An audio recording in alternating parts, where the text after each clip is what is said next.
Okay, so we're now live streaming, so we can start. Chair, when you're ready.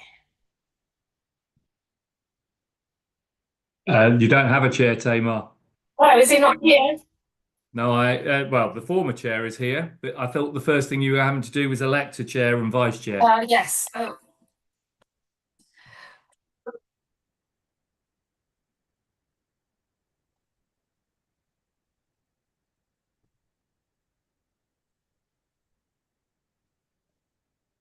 sorry, Chair. I just had to turn. Yes, sorry. I'll start the meeting now.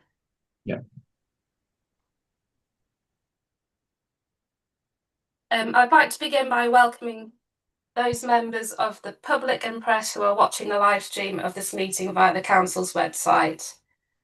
Minutes of the meeting will be produced in the usual way, and a recording of the meeting will be available to view on the meeting page of the council website. To enable the meeting to run in an orderly manner, I would ask all members of the forum who have video cameras to keep the video camera switched on for the duration of the meeting and to keep their microphone muted, except when the chair invites you to speak. Officers will join us to introduce their reports in the same way. Any members wishing to ask questions or make a comment should indicate this by clicking the raise hand function on the right-hand side of their screen. When the chair invites you to speak, please unmute your microphone, ask your question, and then mute it again to allow the officer to respond. I would like to ask you for your patience if we run into technical problems, and should this occur, the chair will declare an adjournment while the fault is addressed, and the public broadcast will be paused. If it is not possible to address the fault, the meeting may be abandoned until such time as it can be reconvened. Okay, so the first item on the agenda is appointment of chair and vice chair. I now invite nominees for the role of chair for this academic year. Do you have any nominations?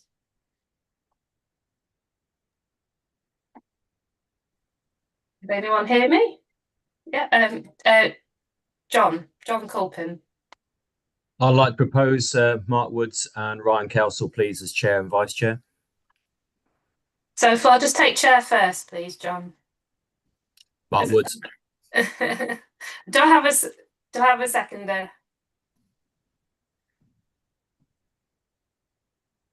Sorry, I can't see hands. Oh yeah, I've got Nikki there. I can see a hand. Yeah. All those in favour? Yeah. Is everyone? Is everyone happy? Yeah. So everyone's happy with that. So, and so the outcome of the vote is Mark Woods is the chair for this academic year. Okay, now I invite nominees for the role of vice chair for this academic year. So John's got his hand up still. So would you like to nominate Ryan, please? Ryan? Okay. Do we have a seconder? I see a hand. Yeah, I've got a couple of hands there. Mary, thank you very much. Okay. Is everyone happy with the nomination? No one's unhappy? Great, thank you very much. So Ryan is now the vice chair for this academic year. Okay, so I'd like to hand back over to the chair to carry on the meeting. Thank you. Thank you very much, all. Would the Democratic Services Officer, so it's straight back to you, Tamar, report any apologies for absence, please? Okay, so I've received apologies from Joanne Pope, Yolanda Botham, and Alison Anderson. Thank you very much. Does any member wish to declare any disclosable pecuniary interest or non-statutory disclosable interest?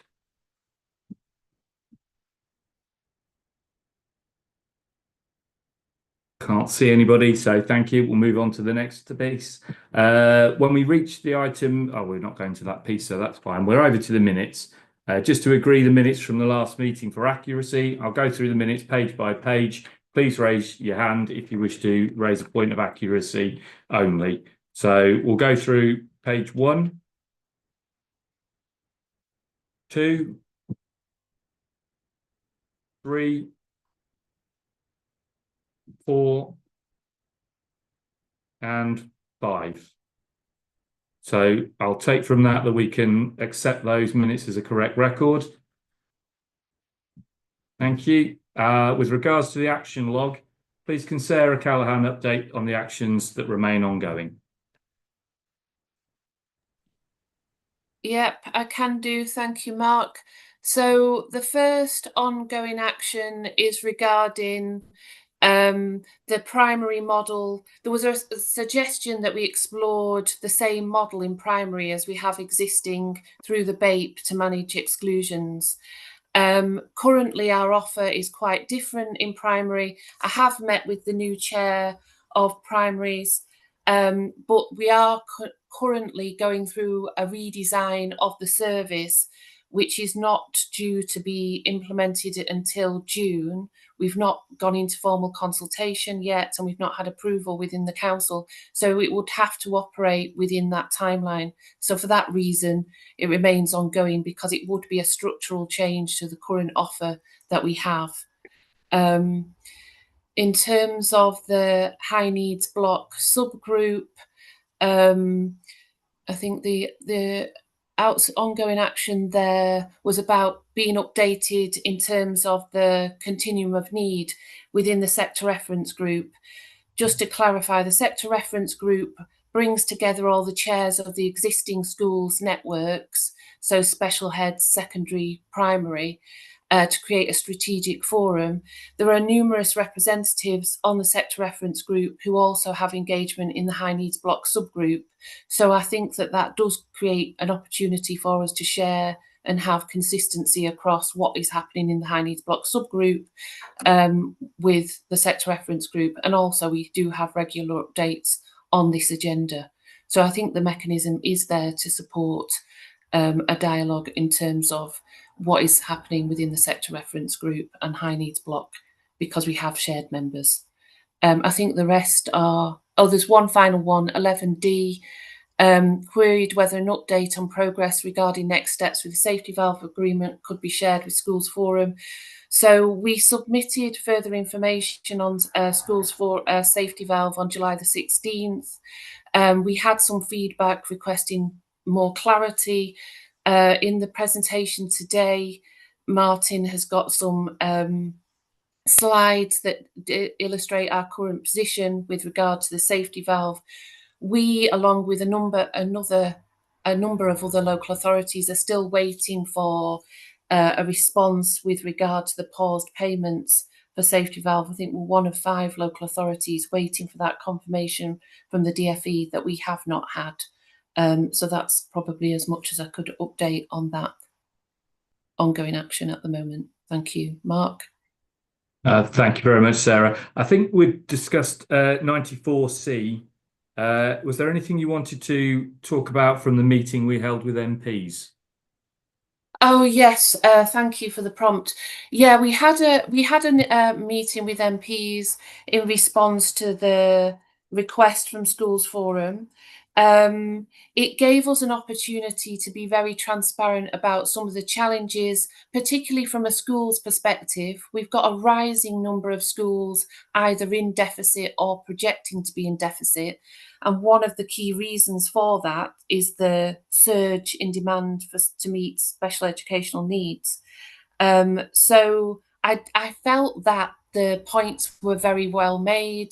Representatives from Forum gave very clear illustrations of the challenges that they're experiencing in response to that surge in need, and their exasperation in terms of we're still waiting for the final SEND reforms, we're still waiting for our high needs block allocation, we're unable to share that in Forum today.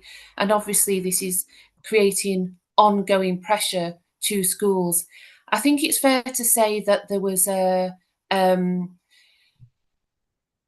listened, they were respectful, they asked questions. In terms of the next steps, they took away what they heard.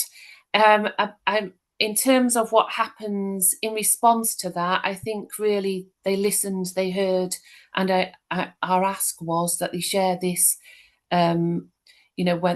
within their opportunities within Parliament to express the frustrations from a Cambridgeshire perspective.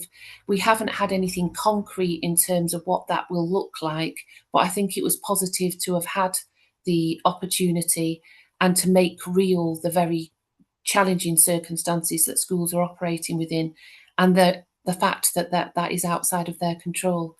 So I think it was productive. In terms of what the outcomes are, I guess we remain to see, but it was useful and helpful for schools to have that opportunity. But obviously, Chair, you may have a different perspective on that. I don't think so. Thank you, Sarah, for the intro of that and explanation. The words I'd written down that I wanted to share were empathy. They clearly had that. They expressed their support. It was noticeable. Some spoke with considerable detail about having met with your good selves or other members of our community schools, and they were clear around what they'd seen and the challenges that we were facing. So I would encourage people to make sure that we keep inviting them in and showing them it, so they've got those kind of tangible pieces. I think that works so much better, doesn't it, when they see young people and they see what they're facing, as opposed to people like us putting up tables of statistics and those kind of graphs. So please make sure you invite them in and share, make sure they see what we're talking about. The sad thing was I wasn't really left with any optimism, and I don't think they had optimism that their voices would be heard on a national scale. We encouraged them to make the most they possibly could of that, because it's been unfair and unreasonable for a very long time. So that was kind of where I got from. I don't know if any other colleague who was in that meeting would like to share anything. Mark, so sorry, yeah, of course. Add, there was two key points that I didn't make reference to that I think were really critical to that discussion. One was regarding the delay to the two special schools and the financial impact of that. You know, that's 290 places. So if you calculate the costs of us providing that support through an independent provider, it's a loss of up to £6 million of funding that could have come into the council. So that point was well made, I thought. But also, I think there was a real respect for the work that we're progressing within the high needs block subgroup and the continuum of need approach. I think Mary spoke really eloquently about that approach, and I think there was a real I think it was valued in terms of, you know, we're not waiting for that national directive. We are working as a system to look at how do we manage need using the expertise within our schools so that we have lower dependence on high cost independent provision and more support provided through our special schools and our mainstream providers. So sorry, I just wanted to add to make those 2 points. No, not at all.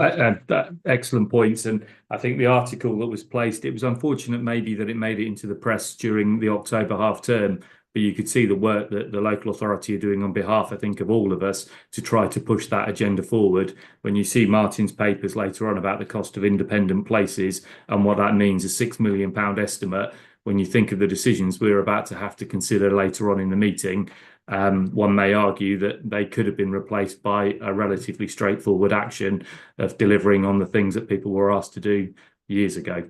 So no, thank you very much for that. Sorry, for the colleagues who were there, anybody else wish to add anything?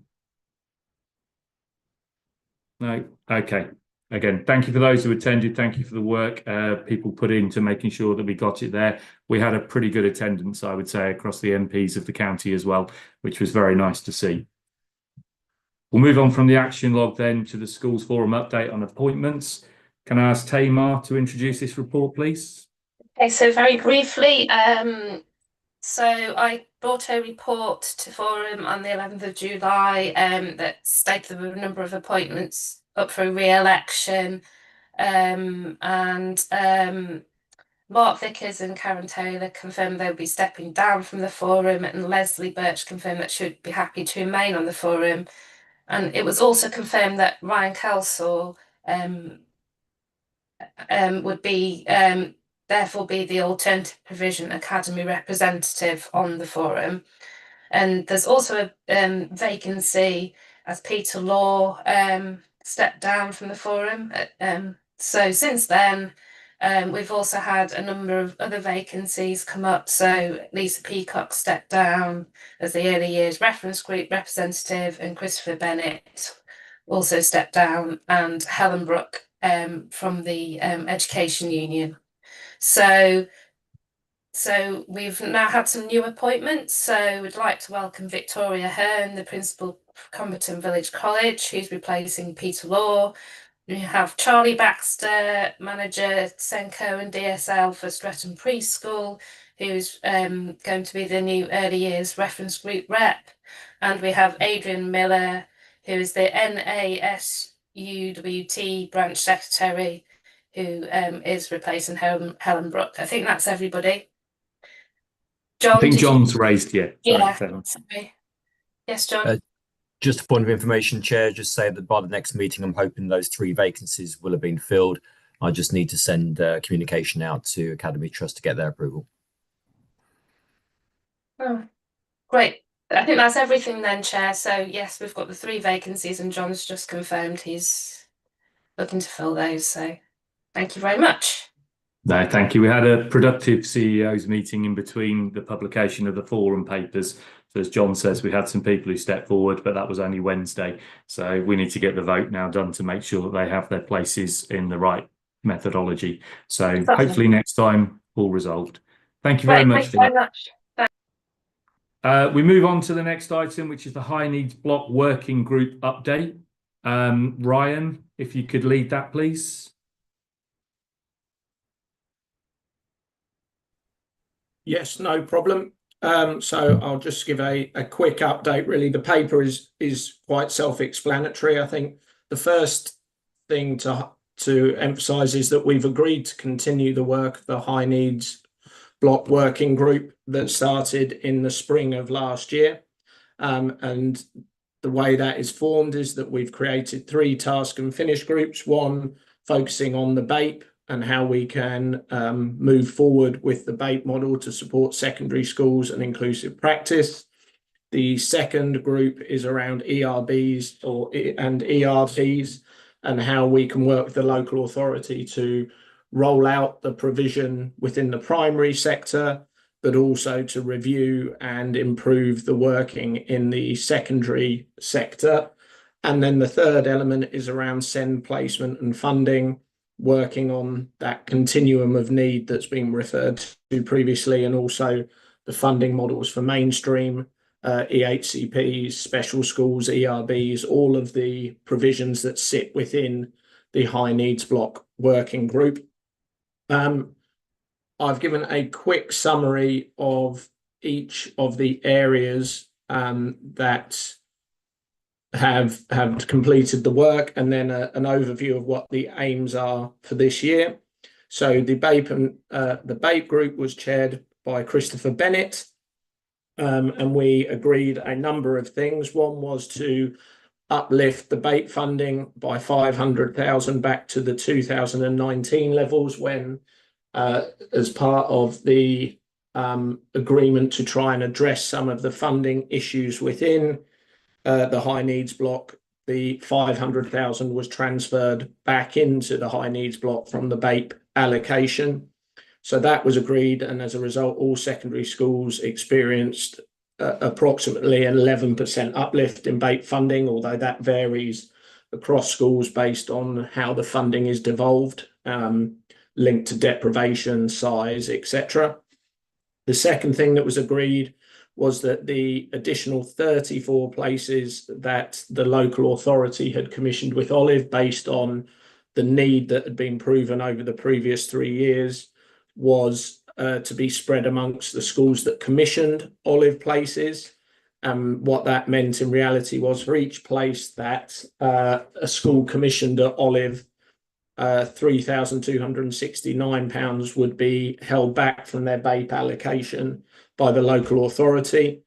This, combined with the reduction in the price of top-up for Olive places for 25-26, meant that there was an increase in total of £865 per student for schools when they were commissioning places at Olive. And then the final element around the BAPE was that we agreed to look at this year how we might manage the funding moving forward for the olive places across the local authority. And then that flows nicely into the working group aims for this year. So we're seeking to establish some core principles and practices for the BAPE, a funding model to ensure sufficient funds are available to meet the needs of schools and children, and revisit how these funds are distributed to support the most vulnerable students and those in the most need, and also to develop a system that allows for schools to potentially opt out of the BAPE model but continue to work together in the best interests of children. And so those were the aims that we sought to agree and to work on. The next area was the ERB provision group. This was led by Peter Law last year. Thank you to him for his work there. And that supported the initial rollout of the primary ERBs, collaboration between school leaders to work to develop the MOU and KPIs for the new primary ERBs, the principles applied to and the actions rolling out the primary ERBs to start to be applied to existing ERBs this year, and that we would work to try and secure that clarity by the end of this academic year. Very grateful to Ellie Shaw, Chair of Cambridgeshire Primary Heads, and Victoria Hearn, who have agreed to lead this group this year. And their focus is on clarifying governance structures for the ERB to work. Apologies, there we go. Yes, so clarifying the governance structures moving forward to create a clear plan for the development and timeline of ERBs moving forward, develop a strategy for the opening of the new ERBs and ERPs, and then finally to review cabin and ERB provision that has been implemented pre-2024. And there's a lot of activity underneath those four main aims that is ongoing. And then the final area that we will be looking at is around placement and funding. I'm very pleased that Mary Abraseka will continue to lead this group, working alongside LA colleagues. And the main focus last year was to develop and agree a continuum of SEND provision in Cambridgeshire, to identify all the aspects of provision, to understand each point on the continuum, to try and seek to clarify the expectations of provision at each point on that continuum, and then to work towards developing a banding model of funding that would support provision at each area, but also seek to push provision back down the continuum, moving away from those ISEPs, those independent provisions that have been referenced previously, that are having a significant impact on the high needs working block. So the aims for this year are to continue to develop these streams of work, for the LA to create and adopt the model that's being worked on through the high needs working group, to create general principles document which reflects each aspect of the provision, for the LA to use this model to inform a shared approach that can be agreed by all stakeholders, with clearly defined entry and exit points at each stage. And then alongside that, to create and co-produce clear parameters around ordinary available provision in mainstream schools to support the system moving forward, clarify special school funding with the heads together working on that, and to review and adopt the banding model that had started to be developed last year. So as you can see, there's quite a bit of work going on under each of the three strands, and that's detailed in the paper. The overarching principle remains that this is system leaders working alongside local authority officers to try and find ways forward in an extremely challenging area, and seeking to do that collaboratively and co-produce ways of best trying to meet the needs of young people, schools and providers, and also to try and manage the high needs block deficit that we continue to have to manage. So that's what we're doing, the principles behind it. I think we achieved some small gains in a short period of time last year, and we're hoping to build on those this year, having got started earlier in the academic year. So that's it, I think, for now, Chair, unless there's anything other colleagues want to add or any questions that people wish to ask. Smashing. Thank you very much indeed, Ryan. If any members have any things they'd like to ask or comments they'd like to make, if you could raise your hand now, please.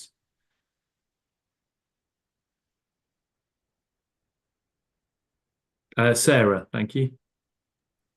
I just wanted to take the opportunity to thank the colleagues within the high needs block subgroup for progressing this work, because I think it's been really impactful, and having that opportunity to work collaboratively has been really beneficial. So just wanted to record that. Thank you.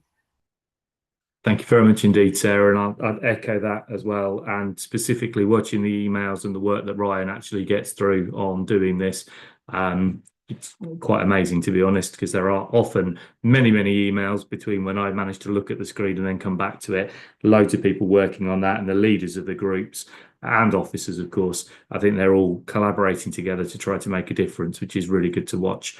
So thank you for all of those. Nikki, I see you've raised your hand. Hi, thank you.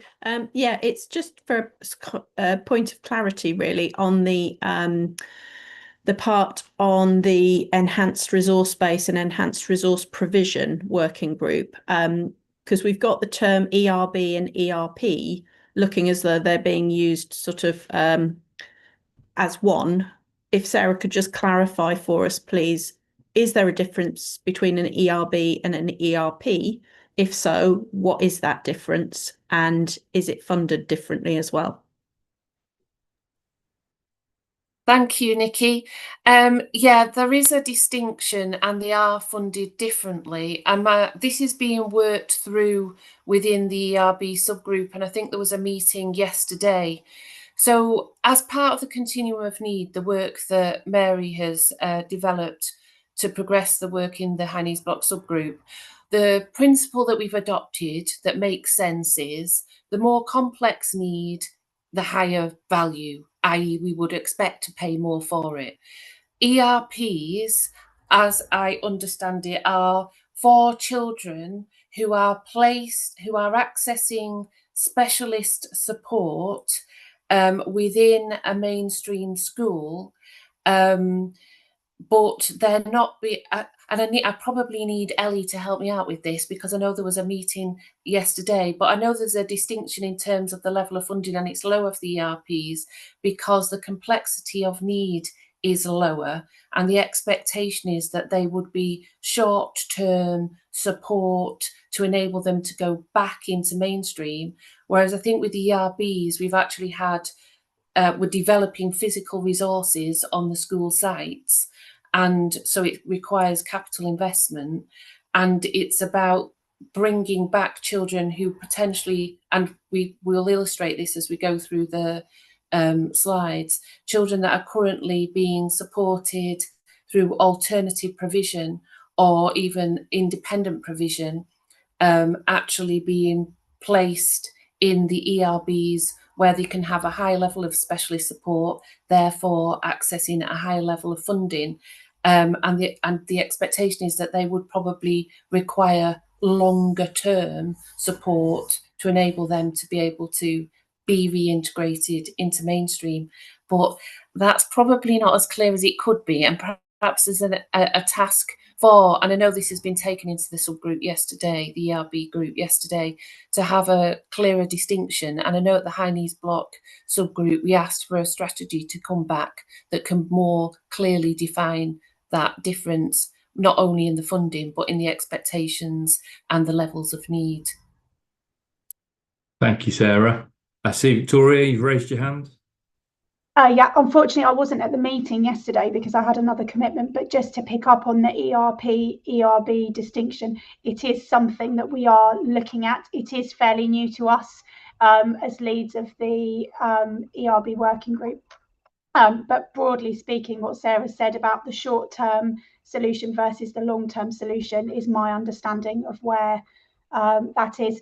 I can see that Mary may be able to add some more.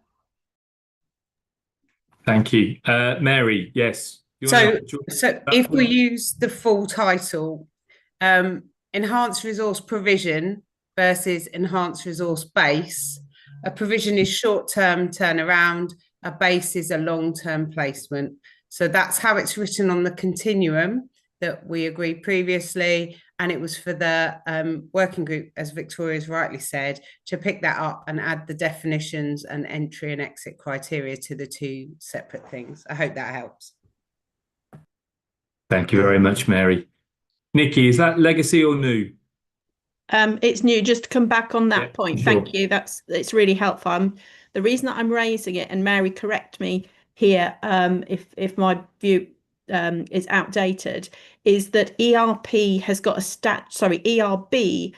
a designated statutory status, whereas an ERP doesn't. So I'm thinking in terms of feedback to Schools Forum, just being really clear when we're talking about the development of provision, separating out the reporting back on ERP versus ERB, because I think it's important for Schools Forum to be aware of whether we are creating short-term places or longer-term places, because there's, I think, a difference in the designation and funding. Shall I just answer that, Mark? Is that okay? Of course, yeah. So you're right, Nikki, in that they can have a difference in statutory designation. It depends how they are set up and commissioned as to the designation. So that then leads us back to the entry and exit criteria and how those are formed. In every local authority, they're almost called something else. So there's all sorts of different connotations of these terms, hence the need to define so that we can then be very clear on what is what and what has what statutory responsibility. So the need to define exactly what they are is really important. You're absolutely right. Thanks, Mary. Thank you very much, colleagues. I'll leave it there in case there's anybody for a second who would like to come back on anything else. If not, forum action for that was just noting the report, so no vote required. So if that's okay, again, thank you everybody for the hard work and the questions and the clarifications. But we'll move on now to the school's budget setting piece, and I imagine it will be Martin leading on that. Yes, it will. Thanks, Mark. So, so apologies, colleagues, for the the updated slideshow, but hopefully, as you'll appreciate, the DFE did publish some further announcements on Wednesday, which meant I was rushing around trying to give you the very latest information. So hence why you got an updated version yesterday. So intention is, as usual, to go through the slide deck. I'll pause at various points for comments and questions, and then also invite other colleagues to come in at various points for the different sections. So bear with me, I will start to share. Can I just check, can colleagues see the slides on the screen now? Yeah, brilliant, good. First hurdle. Right, okay then. So yeah, this is just kind of the areas we're going to cover. Just going to go through just to kind of give you an update on what we do and probably in some cases, a lot of cases, in fact, what we don't know at this stage in terms of that, and then have the conversations about how we move forward through the process and the pretty tight timeline we've got until the publication of budgets in the start of next year. So just thought I'd actually start off by just a little bit of analysis we've completed in terms of actually the 25-26 local formula and local formula allocations. So the DfE actually now publish the kind of the funding formula allocations that every local authority in the country has actually put forward. So it actually gives us an opportunity to compare the funding rates that Cambridgeshire primary and secondary schools are receiving compared to other local authorities. I think it's fair to say there is still a significant range in funding of across the country, with the basic entitlement varying significantly between the highest and the lowest in terms of the range. Obviously, some of that is going to be down to local decision making, but as I say, it does highlight that range of funding that each different local authority is able to afford across the country. And obviously, at individual school level, that will equate to considerable amounts of thousands of pounds between comparable schools in other local authorities.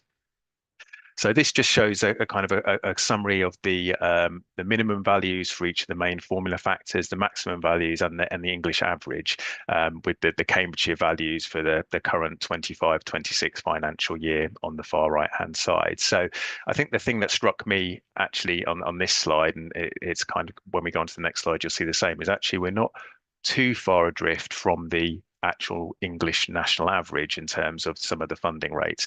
Obviously, appreciate that across a whole school, you know, the £130 difference on basic entitlements on primary is going to make a big difference. But actually, when you look at the kind of the overall numbers, we're in the kind of the range which is kind of showed by the kind of the changes in funding over time over the last few years. However, that said, there are still some schools, as you can see, where the maximum levels, or some local authorities where the maximum levels of funding are significantly higher in terms of that. So again, it comes back to the point that, you know, the view that we've always had is wherever you are in the country, the basic entitlement level of funding you should get for any primary or Key Stage 3 or Key Stage 4 pupil should be the same. It's then those additional amounts of funding that for the additional needs around deprivation, prior attainment, EAL, etc., which is where those differentials in whole school funding should be coming in, not in terms of the basic entitlement. So you take that forward to our regional neighbours, you can see actually the funding rates again are quite comparable with a lot of our neighbouring local authorities in terms of the amounts of funding that we were able to actually allocate to primary and secondary schools in the current financial year. Again, there are some variations in terms of the size of the lump sums and where individual local authorities have decided to weight the funding on the various factors. But in most cases, where local authorities are aligning more with the national funding formula, as we are now required to do, those gaps are starting to change. Obviously, it doesn't affect the amount of funding that you are kind of receiving, and then obviously we appreciate, as we said right at the start, that there are significant challenges for schools. But I thought it was just interesting to see the kind of the overall picture that we're seeing now in terms of the funding rates which are being allocated in that. And if it's useful, I intend to do this exercise on an annual basis now, just so we can keep track of what we are in terms of the comparable picture in terms of the actual funding, which is actually ending up going out to individual schools going forward. So I don't know if anybody's got any comments on that section before I move on to the 26-27 funding arrangements. No. Okay. So 26-27. So as I said, originally in June, the DfE published a policy statement setting out some of the principles which we applied to 26-27. And then very helpfully on this Wednesday, they've just published an update in terms of the national funding formula for 26-27. And there's a link in the slides for those of you that you want to have a look in terms of a bit more detail. I think the key thing is there really are no material changes to the school's formula, which is going to be applied to next financial year. Local authorities will continue to have to move their local funding formulas at least 10% closer to the national funding formula. And as we've said previously, that's not an issue for Cambridgeshire, as we're already as closely aligned as we can be with the NFF. Probably the biggest change is the baselining of the grants. So the schools budget support grant and the national insurance contributions grant that schools will have received separately in the current financial year will be rolled into the 26-27 allocations, and we've got a couple of slides about the methodology for that coming up as well. Equally, there's been an announcement, obviously, you'll be aware that from September next year, all children in households receiving universal credit will be eligible for free school meals. And that is not going to be reflected in the initial funding allocations which comes out, and additional funding will be provided through a separate grant. And obviously, as yet, we haven't got the details around that, but that's just something to be aware of as we go through the process as well. Final thing really in terms of the kind of the general principles which are being applied is around the minimum funding guarantee. So again, colleagues will know this is a per pupil level of protection that protects schools, as I say, at a per pupil level between financial years. This year we're allowed to set it at a between minus 0.5% and 0% per pupil. So effectively straight away you can see that's not really giving any kind of additional protection to schools in terms of any uplift in funding in terms of those amounts. The November update also included some initial national funding formula factor values, which again I'll go into a little bit more detail, and obviously they will form the basis of the final 26-27 allocations. So effectively they will form the basis of the dedicated schools grant that we receive for schools for next year. I think that probably the most disappointing thing, and it obviously links in again to some of the earlier conversations, is at this stage there has been no update on the high needs block at all in terms of either process or the allocations. So obviously as we get into the conversations further, it makes it quite difficult in terms of not having that full picture of the overall DSG allocations for next year as yet. So just at a national level, the total provision for funding for mainstream schools through the NFF will now be 50.9 billion nationally, and as we said, that includes the rolling in of the grants, and I'll go into a little bit more detail on that as well.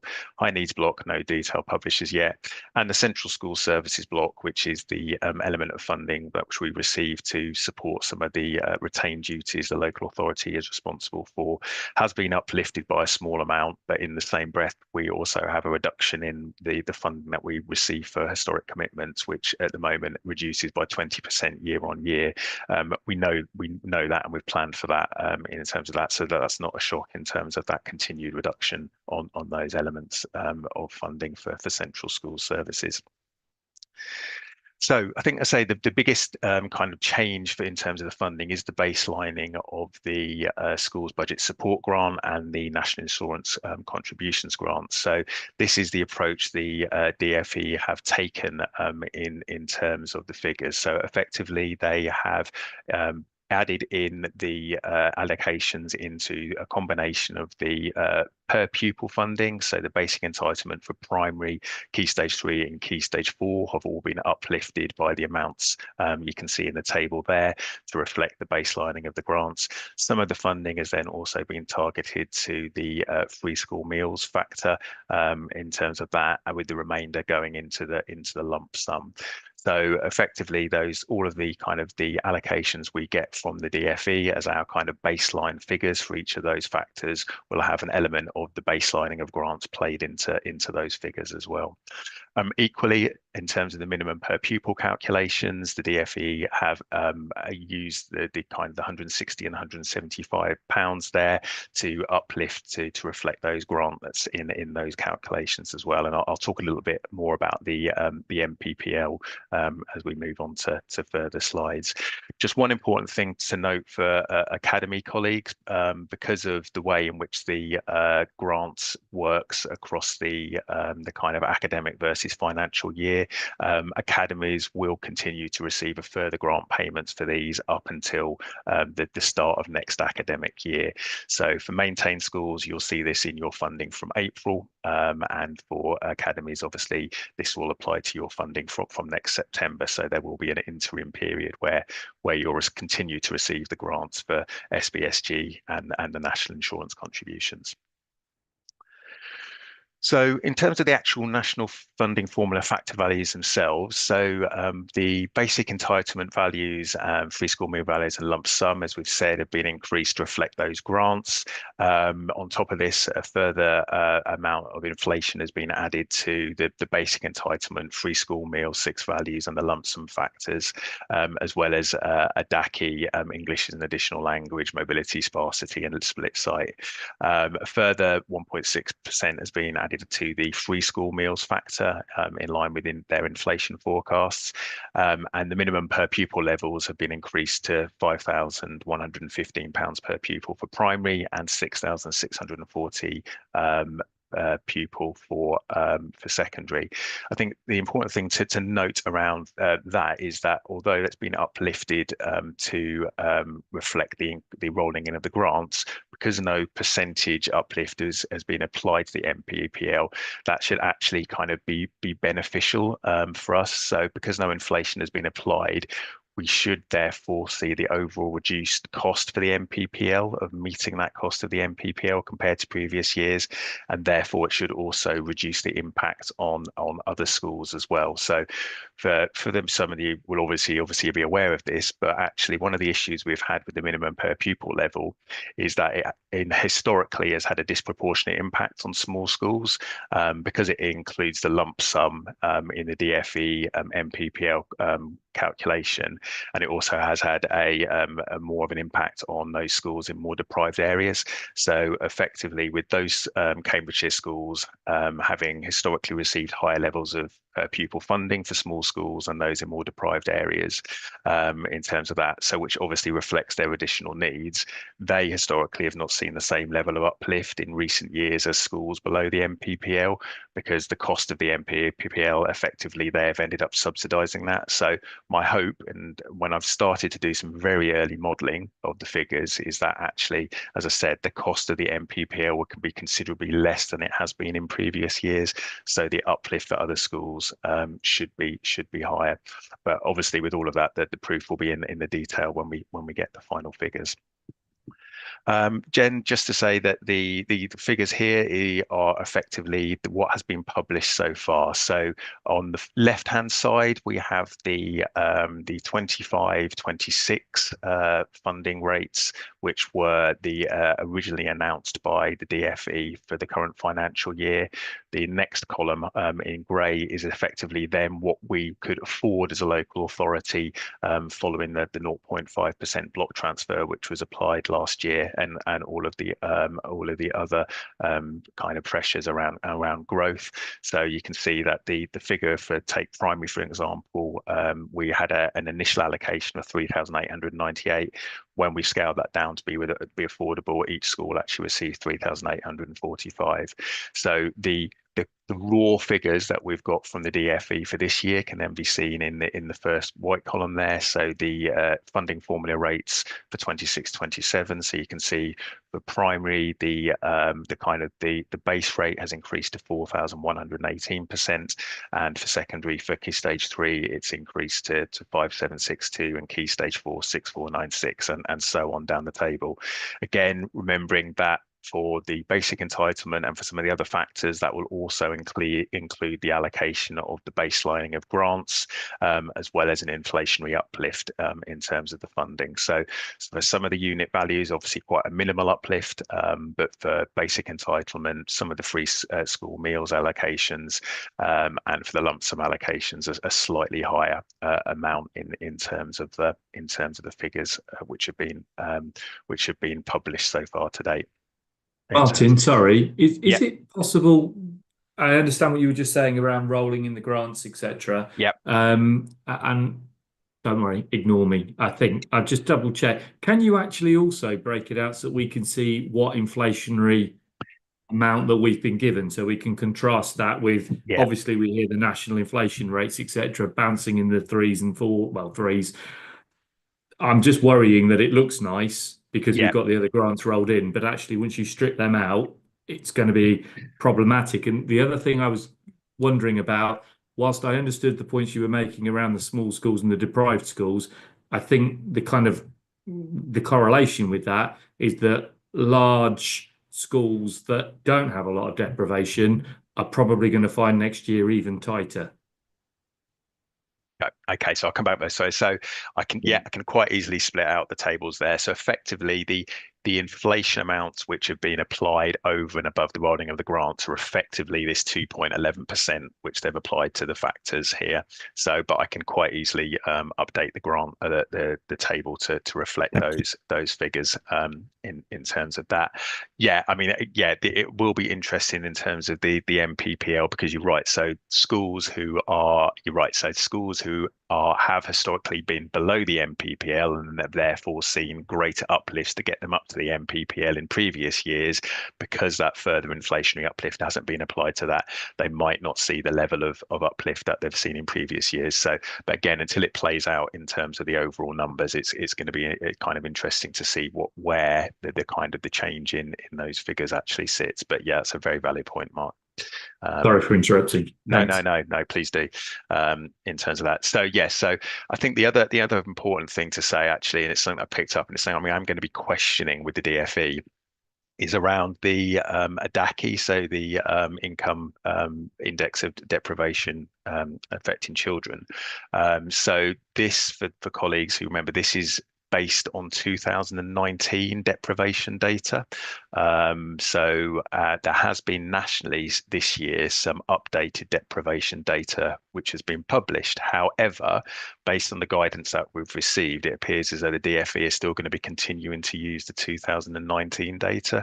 So just want to clarify with them that A, that is correct, and B, trying to understand the rationale why that data hasn't been updated, because we know for a number of schools, especially those supporting new communities, the cohort of pupils has changed over time, and that kind of historical postcode data from 2019 probably no longer reflects the kind of actual levels of need in some of those areas. So as I say, just want to try and get some clarity from the DFE as to why, if there's a particular reason why the updated deprivation data hasn't been applied to the 26-27 funding.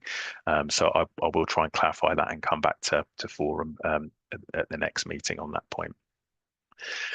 So taking that all on board, based, and this probably does answer a bit of your question, actually, Mark, around the overall increase.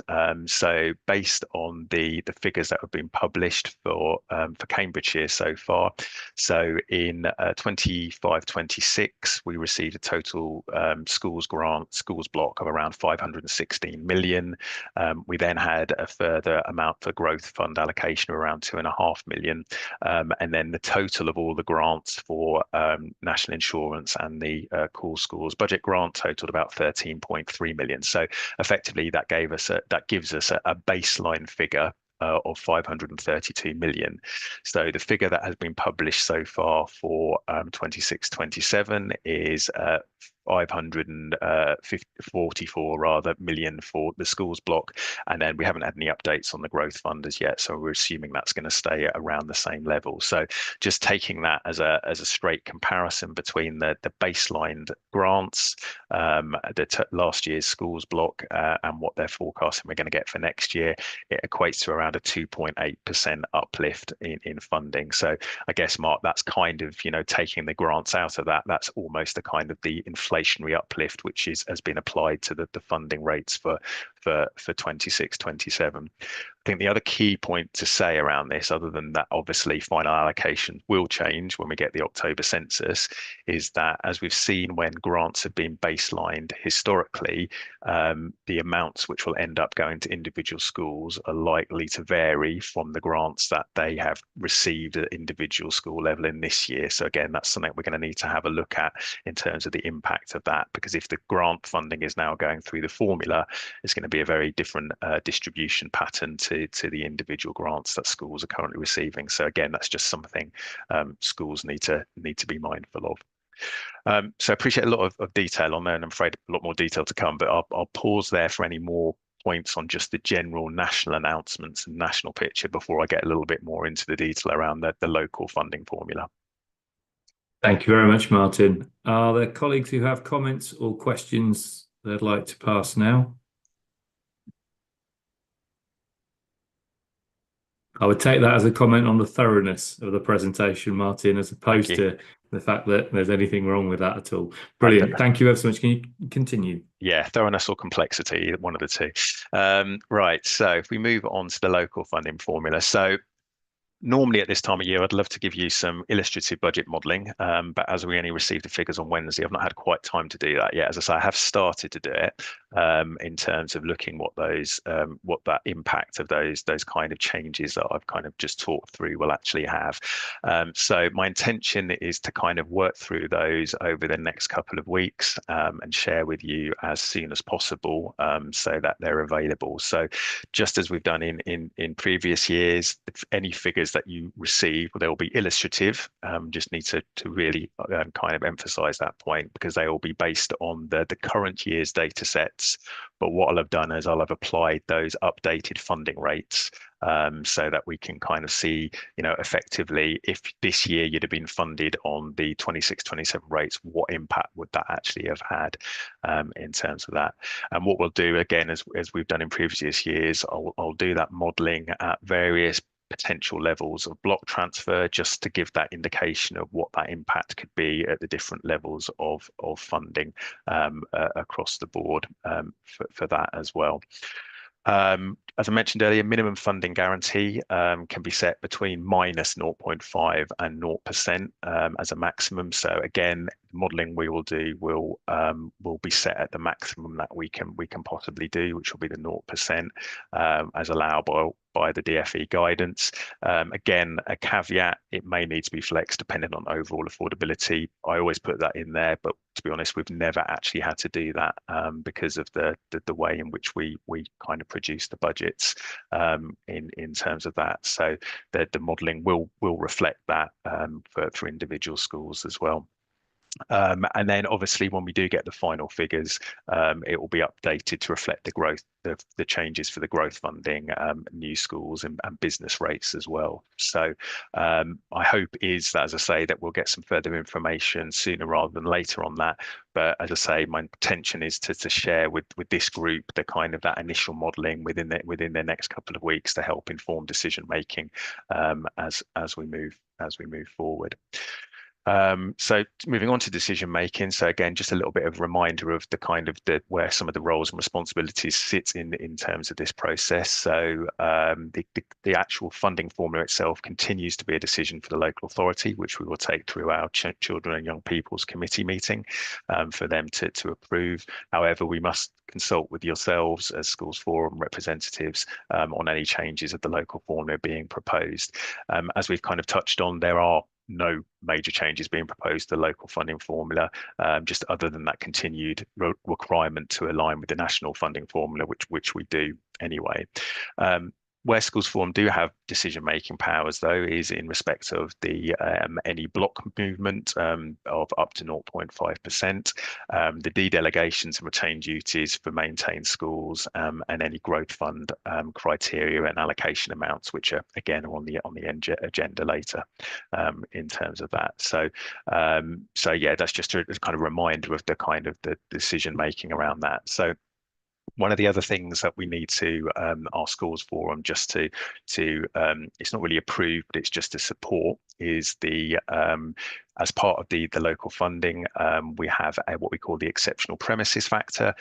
This applies to 5 primary schools where there are either additional costs relating to accessing playing fields or alternative school hall rental, or hiring the village hall to act for that. So each year we have to submit a disapplication to the DFE around this factor, and that is just something, as I say, that's been in place since 2015-16 and is reviewed on an annual basis for those schools. So we will be asking Forum to approve that or support that, so that it supports our disapplication to the DFE. Then we have the dedelegations, which again apply to maintain primary schools only. And at the moment, we're not proposing any changes to the amounts per pupil or amounts per free school meal child for those elements. So we've got the contingency fund, the free school meals eligibility, the maternity paternity cover, and the trade union facilities time. We're proposing keeping those at the same amounts as they were in 25-26. And again, we'll be asking primary head representatives to kind of take that away, consider that with their wider group before coming back to vote on that either the December or the January meeting. Then we also have the retained duties funding. So the retained duties funding was the additional funding that used to be part of what was known as the Education Services Grant. So when schools started to academise, there were a number of functions that remained with the local authority, where the local authority received a separate grant for that in terms of those funding. Further to that, there is some additional funding that the local authority can retain from maintained schools for services specifically provided to those schools.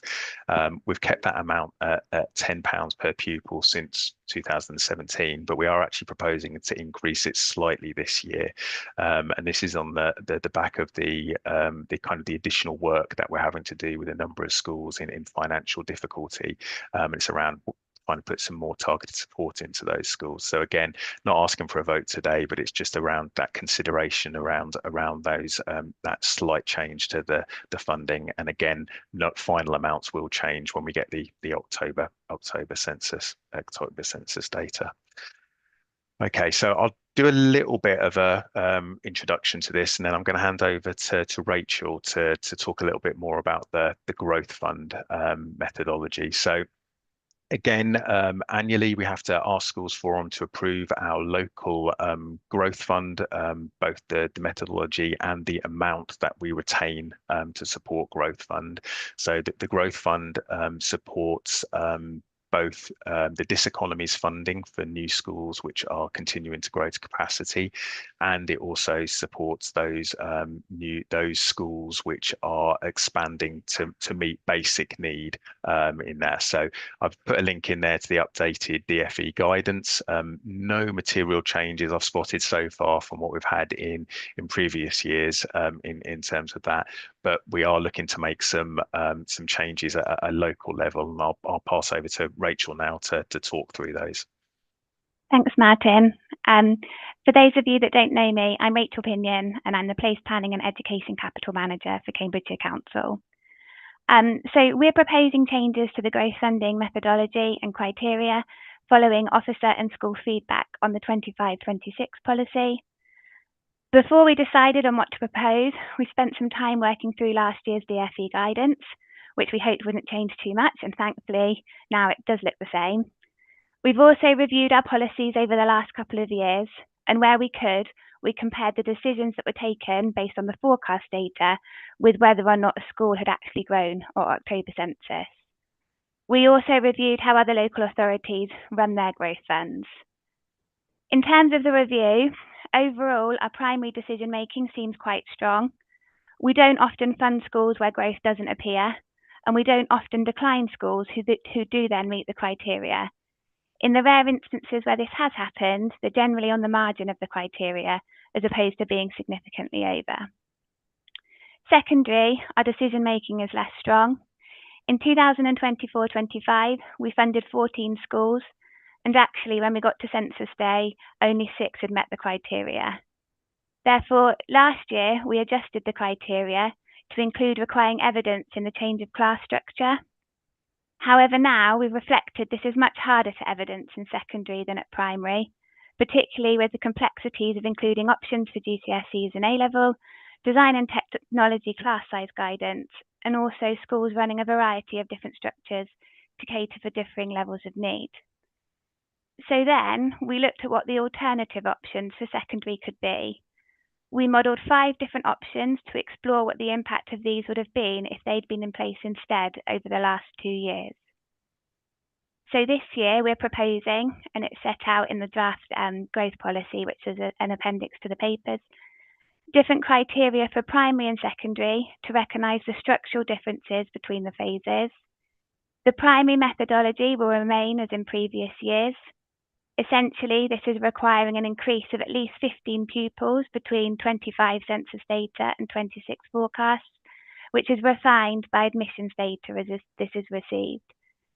We also require evidence that an additional class or an additional teacher is required and that's due to basic need as opposed to parental preference.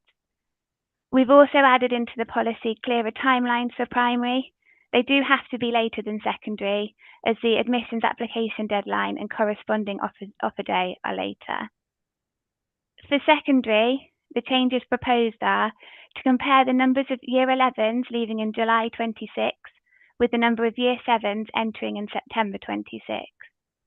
If an additional cohort is forecast to arrive, then the school would be identified as qualifying for funding. This takes away the discussions around schools who have additional in-catchment children coming in Year 7, but not qualifying for growth funding currently, as the school is running different class structures in the older year groups.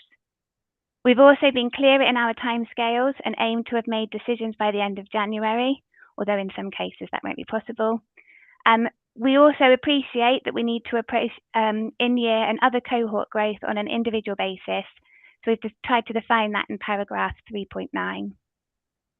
Finally, for both primary and secondary, we've added a commitment that although the policy and process runs on an annual basis, we should be reviewing the decisions over a longer time period. We appreciate that if a school is growing but misses out marginally over repeated years, we do need to factor this in. Martin, would you go on to slide 22, please? Yeah, there we go. Thank you. So this slide explains the funding that schools would receive from the retained growth fund. We're proposing for next year to reduce this budget from 2 million to 1.5. The basis for this is this year we have funded 20 schools and are forecasting having spent 1.4 million by the end of the financial year. Next year, we're forecasting funding between 16 and 21 schools, therefore propose that 1.5 million is sufficient. And then the next one, please, Martin. And then finally, these are the schools that we're proposing to fund through variation to pupil numbers as opposed to the retained growth fund. And if the policy is agreed today, we'll start having discussions with the trusts around these proposals, and we'll be able to share them at the next schools forum. Brilliant. Thank you, Rachel. Just a couple of things I'd just like to add, just to say in terms of the funding rates for next year, interestingly, both in terms of the growth funding that we will receive from the DFE and the amounts that they say we have to allocate out to schools, they have not increased those from the current 25-26 funding rates, which is interesting.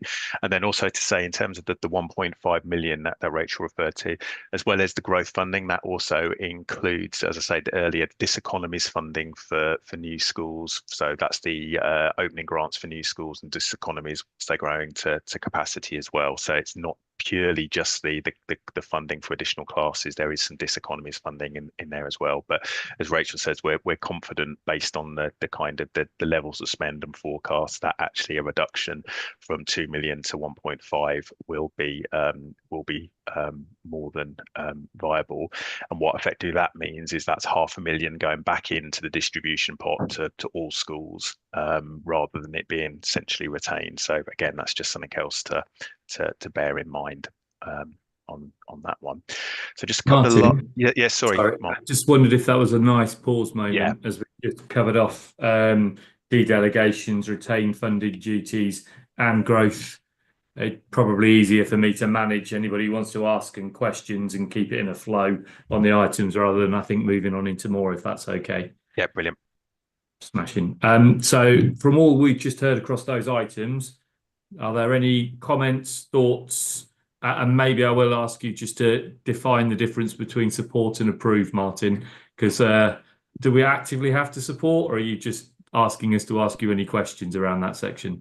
So no, so it's yes. Any questions around that? I suppose when we come on to it, that the area where I do need some, well, for growth fund, we do need you to approve the policy and the amount, the 1.5.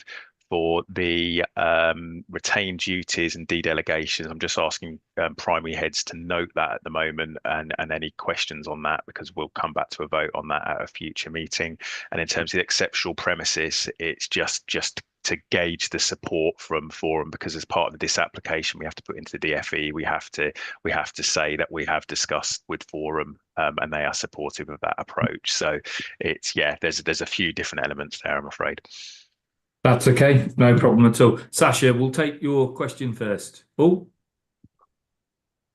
Okay. Thank you. I don't know if you Martin. dropped your hand or you dropped out. Maybe if Sasha's dropped out. Oh no, Sasha's there. Oh, sorry, you're there. Sorry, That's okay. I'm here. Martin, I was just wondering, regarding the exceptional premises factor, is there any indication of how much more that is this year than in previous years? That would be nice to know. Yeah, so it's actually gone up by about £10,000 this year, and the reason for that increase is actually some backdated pay for one of the schools, backdated costs relating to one of the schools. So it's normally pretty consistent around this £100,000 mark. It actually went down quite a bit last year because the DfE said there were things that previously we were including in the charges which weren't allowable to be included. So it's pretty consistent around this mark. So as I say, the only increase this year is for one of the schools, which relates to backdated payments. So it should theoretically just be a one-off payment this year to get us back on track in terms of that. Thanks, Martin. And can I ask whether any work has been done to look at any permanent building changes to mitigate all those ongoing costs? I don't know if Rachel wants to comment on that at all. Sorry, Rachel, throwing you under the bus there a little bit. Thanks, Rachel. Thanks, Martin. Yes, we do review these sites and whether there's anything that we could do capital-wise to offset those costs. We haven't found any long-term solutions for these schools at present. Thank you. Flashing. Nikki, are you on the same item with exceptional premises or a different one? Sorry, can I ask? Yeah, same item. Yeah, please carry on then. Yeah. Only, and this might be one for Rachel, only because this came up at our CPH meeting, is whether there is any possibility or what considerations being given to using Section 106 money, and whether that's something that's kind of in the mix in terms of being able to access it for facilities, like development of facilities as an ongoing thing. Yeah, thank you, Nikki. I think the important thing to remember is Section 106, it's got to be able to show that you're providing expansion of places. So if we're just replicating provision that's already there, you can't really justify using Section 106 for that. Yeah. Okay, thank you. Is that the same with SIL, Rachel? You're muted. Sorry, I've muted myself. Yes, it is. Yes. Okay. Yeah, developers want to see what you're doing with their money to mitigate the effect of their development, essentially. No, thank you so much. Thank you.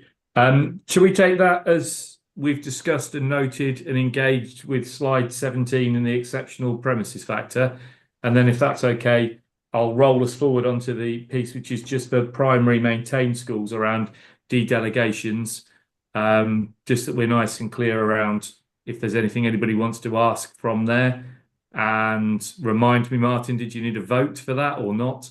Not today on that one. As I say, this I think is what we'll do is we'll give these figures to colleagues today. They can obviously then take them away and discuss with the wider sector. So then we do ask for a vote at the December or January meeting. They've got fully informed in that respect. Thank you. So unless anybody wishes to comment, we'll take that one as noted and then move on to the next one with the local formula retained duties funding. Which is the same principle. Yeah. Anybody wishes to comment on that today? Or just take it away to the sector and get comments from that, because that way we can note that one as well. Thank you very much. We'll move on then to the growth fund, I believe was the next one. So questions, comments, etc. around growth funding. Anybody wish to say anything? Review? Look at the items that Martin listed. John? Just a point really for a future meeting. I wonder whether it's possible to come back. I know we probably don't meet then until between January and the summer. Sometimes I think we have a meeting late spring term, but I wonder whether it's possible to come back probably in the summer with just a report about how the revised growth fund is being applied. I mean, that point you made, Rachel, and thank you very much for your paper and for the clarity of your explanation. Just obviously what you thought the growth fund was going to be used for, but that didn't actually come to fruition because those schools didn't grow in the way anticipated. An interim report, perhaps, would be useful just to sort of determine how effective these changes are before we reach this point in November where we approve the next iteration of the policy would be useful, I think. Yeah, I think that makes perfect sense. We're kind of actually spoken about that already, about actually kind of bringing the full list of schools and the changes in numbers back to this group to give that transparency. So yeah, more than happy to do that. Smashing. I'll pause for if anybody else has anything they wish to add before I'll probably make my inevitable comments about that section, if that's okay. I do recognise the officers do a really complex role around this. It is crystal ball gazing, trying to make good decisions. And thank Martin and Rachel for their tolerance of my persistent questions with good humour. I recognise that's probably hard sometimes. A couple of things just to pick up around the main items I try to work through with Martin and Rachel is around how officer timelines and precision don't necessarily work with recruiting staff into schools in growing schools scenarios, particularly in the situation we find ourselves in with regard to workforce and availability of staff. We are trying to work that one through, but it is a really difficult piece because once you've committed, as you all know, to a contract, Rachel not having the numbers coming through, it's really hard for us to then undo. We can look for whatever people might describe as natural wastage or people moving on, but that's a really difficult way to be managing a school, which by its very definition in growth is already going through changes. So I think there are some really interesting challenges that sit in there. I think in last January's meeting, I was going back over actions. We talked about it not just being officers making decisions and including head teachers in it. I think there's definitely still something around it not being just head teachers who, and I mean this very nicely, randomly attend a growth fund meeting. I think we should be looking for a subset or a sub-panel of the forum group who you can train and help to understand. The way I felt I watched it happening last year was the people who made the decision in meeting 3 weren't the ones who made the decisions in meeting 2 and weren't the ones in 4. And I thought there was a difference in level of quality of knowledge, understanding, and the application. I think it's a really complicated roles and you guys live it every single day. I think it'd be really useful if forum members were invited and maybe you come back with a way. It's definitely mentions engaging with the sector more, but I think that would be a really helpful way of moving things forward. I think there's a real need to make sure that we're looking at what's available around an individual school, because seeing a school in isolation, as you very well know, Rachel, sometimes one school can be under pressure, but the 2 schools on either side have spare places. I realise that makes a difference around locality and transport needs. If that's in a city setting, it may not be a problem. If that's a village setting, then there are some interesting challenges around what's most cost efficient. Do we put it into the growth fund or do we stick it over in travel? I think they are decisions that we need to be, I think, better in the information that I've seen in the decision-making process. And sometimes that's impossible for a school to present. That needs officers to present that information to enable panels to make choices. And the last one, I think you've already talked, Martin and Rachel, around seeing what we got right last time, where we are this time, what we're forecasting forward. So I've asked on a number of occasions colleagues around 2 million, where did you get that from? Where's 1.5 million come from? The kinds of questions that we all face in governing bodies every other day. How did you come to this number to ask for it? And I think that's a really useful way just for us all to be able to see, because it's £500,000, as Martin's already said, which I think is tremendous that it moves back into the quantum for all schools. But we should know that that's 1.5 million we're taking out. So we should be quite clear around where that goes rather. And I think the new schools piece is particularly challenging, particularly around some of those schools that are evolving over a long period of time. And again, colleagues will be very well aware of my relationship with Northstowe. That's a 12 form entry secondary school and a 6th form and a primary, which I think will probably open over around 30 to 35 years at a rough guess. That's really, really hard to be able to track what's happened and where decisions have been made. And I think it's a responsibility of all of us to make sure we keep a clear record of what's happened on the way through that, so that we don't lose through officer change or anything like that, knowledge and understanding of where decisions have been made. So there'd just be little recommendations, and not necessarily in the policy, Rachel. They may be the way that we're delivering it that I think would move it on further. But again, thank you for consulting and putting up with all the questions that I tend to ask. So, Martin, not just to a problem. clarify, we have to approve. Sorry, Rachel. Yeah, no, I was just going to come back on a couple of those. Obviously, the interim report on growth funding, yes, we'll take that as an action. In terms of timelines, and understand the pressure on the workforce, and NQT recruitment is getting earlier and earlier every year. We have tried to reflect that in the policy this year. I know it's not a decision in the autumn term, but until we have the finalised census data in mid-December, we really can't be making any formal decisions, but we have committed to an end of January deadline. And Martin, I think we'll take away the discussion around the sub-panel of the forum, definitely as an action. But yeah, thank you. That's what I wanted to say, Mark. No, thank you ever so much. Hopefully that was useful pausing there, Martin, because I was trying to work out how I'd manage all the conversations around every item by the time we got to the end. So.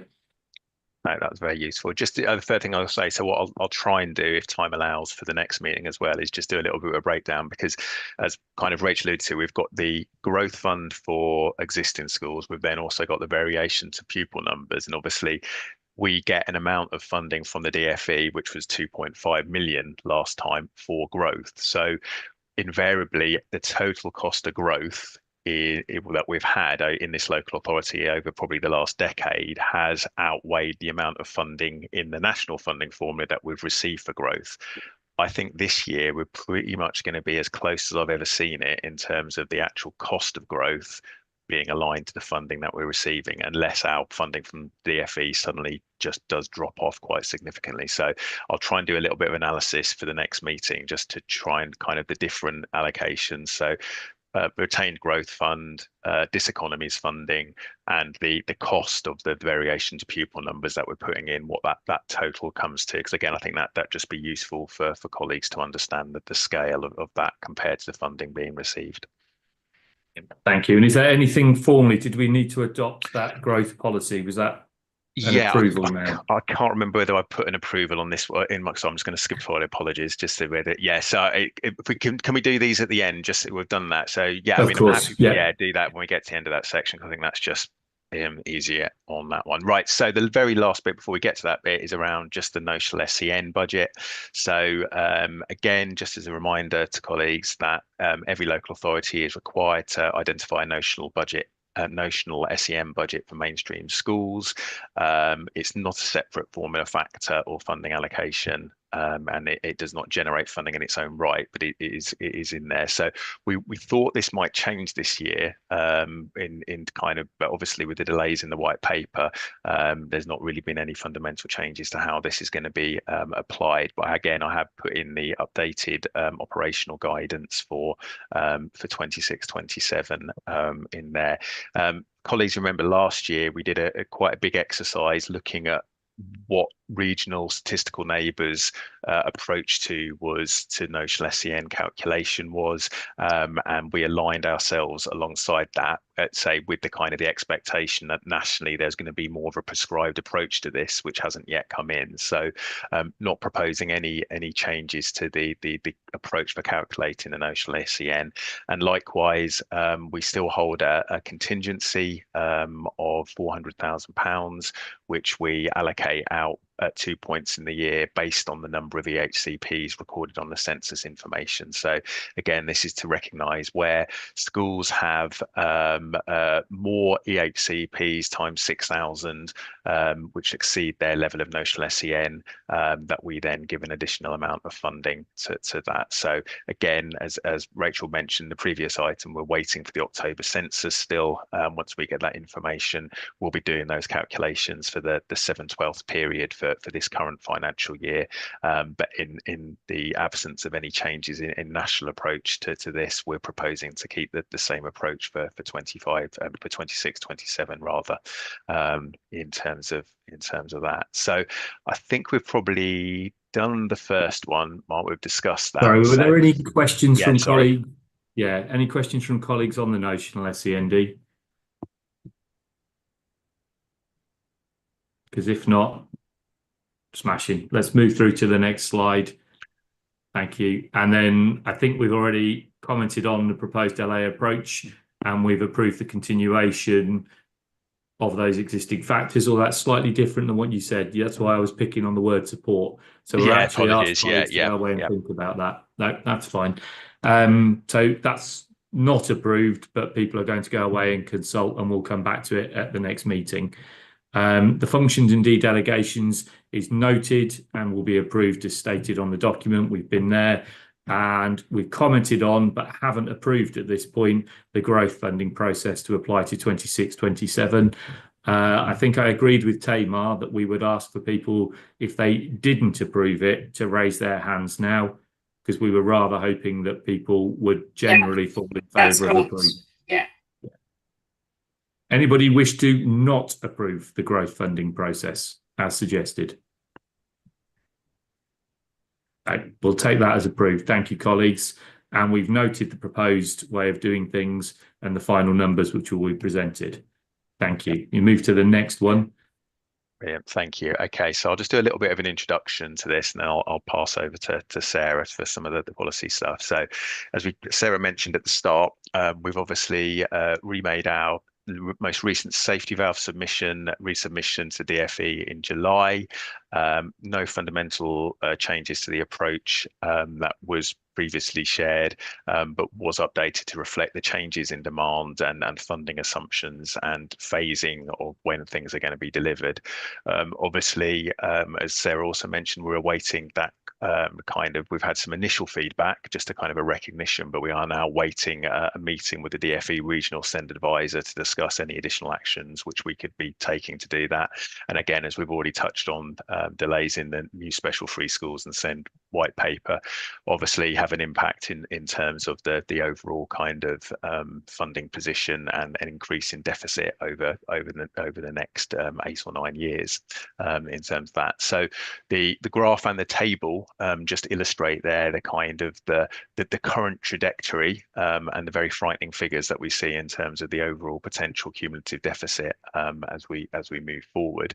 That includes a number of mitigations over the next 5-6 years, not least, as we'll come on to, the reduction in the out-county independent placements and tuition spend, which is key to our recovery. So, despite significant levels of mitigations in terms of the funding position, we're not predicting that we're going to get an in-year balanced position until around 2033-34, and that's obviously predicated on a lot of changes in practice and culture that we've already touched on in terms of that as well. What drives that really is that continuing increase in demand and that complexity of demand that we're seeing across the sector, and the challenges that there's not least then not being met by potential increases in funding from the DFE. So again, without an allocation of the high needs block for 26-27, and it's difficult to comment on what we're going to see there, but we've taken some quite prudent predictions in terms of funding. So funding we're only predicting to increase in the realms of kind of 3% per year, where obviously we're seeing demand at probably 6-7 times that on an annual basis at the moment, hence that continuing gap. So some real challenges in terms of that overall position, but as you'll see, where there's already some work which is going on to kind of turn the curve on some elements of this. These 4 graphs here just kind of showing the kind of some of the areas we're looking at. So special schools and units in terms of the ERBs. Obviously, what we're looking to do is increase in the number of places and invest money into those areas. So again, as we'll touch on shortly, the intention is if we can increase the number of places in our internal provision within special schools and ERBs, even if that means increasing the unit cost, as we had discussions with special heads earlier this week, it means actually we can keep more children in county and not have to pay for the significantly more expensive external placements and tuition packages in terms of those numbers. And that's kind of shown in this slide in terms of the intention or the model is to actually significantly reduce the spend on independent, the blue lines at the top, and also our tuition packages, the green lines at the bottom, and kind of massively reduce those packages on those spends over the next 8 or 9 years to reduce our total spend in those areas in terms of that. I don't know if Sarah, you want to speak to this and just, as I say, and start talking about this. So just very quickly, there's been a number of recent upcoming reports I'm sure some of you will have seen in terms of the SEND system, this kind of breaking the cycle report, and there's a few of the highlights in terms of this, and a lot of this isn't going to be news to anybody in terms of the overall the kind of challenges which are a national and a local level in terms of that. But Sarah, I don't know if you want to come in and start talking to these slides. Yeah, thank you very much, Martin. So yeah, as Martin's alluded to, there's been numerous national reports. This report, Breaking the Cycle, a blueprint for special educational needs and disability SEND reform, was published on October the 23rd. I think the messages within it are not new to the forum. You know, the fact that the system is under strain, that it's not working, that demand has increased sharply and doubled since 2017. And as you can see, although there's been an increase in allocation of funding, it hasn't kept up with the costs associated with that. So in real terms, it's down by 33%. So the level of funding has not kept in line with the level of demand. If we move on to the next slide, Martin, I think what this slide illustrates is that without root and branch reform, Cambridgeshire, like many local authorities across the country, are unable to meet the demand with the current level of funding. And this is a system, and the system isn't working for children and families. It's not working for professionals. It's not working for schools. We know that we've got a growing number of schools either in deficit or projecting to be in deficit. But also what the report identifies is that the SEND reforms did promote an individualised response to meeting need. And what that means is it's driven the surge in terms of the numbers of education, health and care plans. And that's why the SEND, what we're expecting within the SEND reforms and what's written within all of these policy documents is a shift from that individualised response to a real focus on inclusion and looking at inclusion as an integral part of our support to children and young people, rather than having an individualised response to specific children. And what it also identifies is that, well, what it talks about and what we expect to see in the SEND reforms that have still not landed is that there'll be an expectation that there'll be a sort of third tier of support pre-EHCP, where there is an extended offer to meet those needs without that reliance on education, health and care plans. So obviously the need for us to be able to deliver against that is compromised by the, in real terms, reduction of funding. If we move forward, Martin, thank you. So this just includes some quotes that are taken directly from that report, and I'm sure you could cite similar quotes from your own parents and carers. But what we know is there's too many children, more than ever before, requiring SEND. In fact, I think it's 18% of children, so a fifth of children now identified as having some special educational need. And obviously the funding attached to support those needs has not increased alongside that increased demand. So really, I think the report just echoes what we've talked about recurrently within this meeting, which is that the funds just don't match the level of demand. And that is why, to support the most vulnerable children, we are requesting that disapplication, that transfer from the schools block into the high needs block. I am very mindful, whilst I'm proposing that you are feeling very acutely the pressures associated with that rising demand.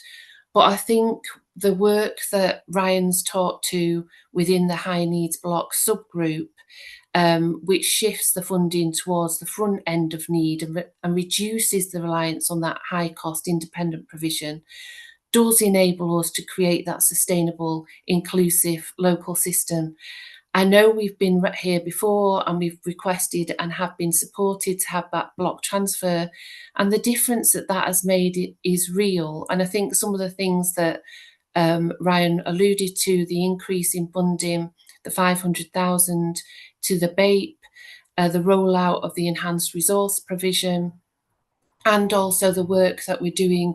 As Martin said, we met this week, Michael and I, with the special heads group to look at how do we ensure that there is sufficient funding to reflect genuine need so that we have less reliance on independent provision. What we know is that in response to that growth in need, an increasing amount of our funding is going out of county.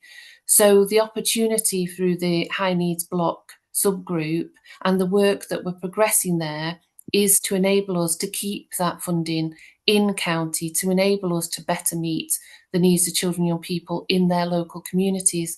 And we're able to illustrate that through the development of the 4 ERBs so far, that there's an annual cost saving of around 785,000. That's a comparison in terms of the costs associated with meeting that need through our out of school tuition packages. So the placements are much more cost effective.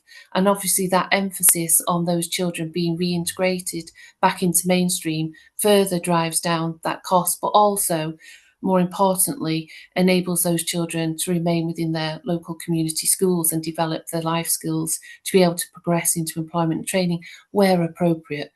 We also know that we've calculated that in comparison to the costs associated with independent provision, that we've avoided further costs of 600,000.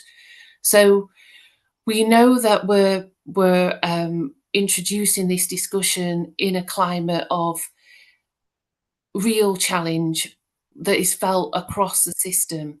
But obviously, by enabling us to do this, we can continue to progress the work within the high needs block subgroup, which is enabling us to shift that funding from high cost independent to mainstream, to AP, to our special schools.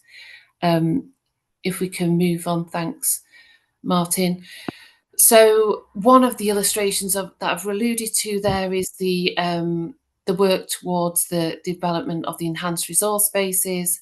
We've already have 3 SEMH and 1 ASD, and we continue to learn lessons. We've talked earlier about the need for us to have a real clear strategy so that those children, we're very clear about the profile of needs that the ERBs meet, but also that there is a clear focus on reintegration into mainstream. And we have requested an update coming back to the high needs blocks to give us that clarity, and also we'll take into there the distinction that we've talked about earlier around the ERPs and the ERBs. But ultimately our aspiration is that we will increase the 4 to 10, and that cost avoidance that I've alluded to earlier will be increased, and we'll have more funding, obviously, within our school system and less going out to high cost independent provision. If we can move on, Martin, thank you.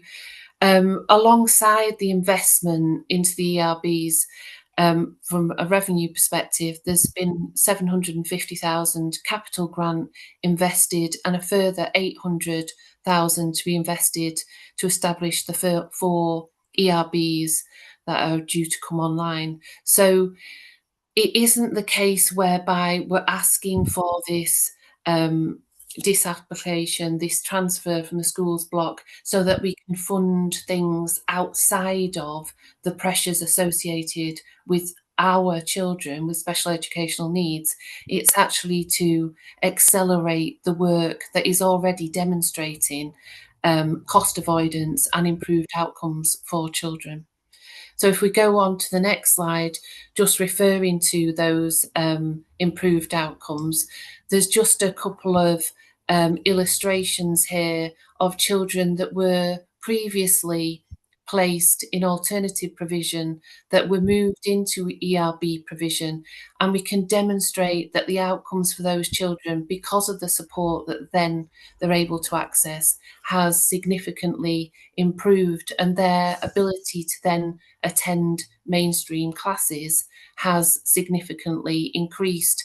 So it's not just the case that we are looking to keep more children in Cambridgeshire, it's also about ensuring that the outcomes for those children are improved.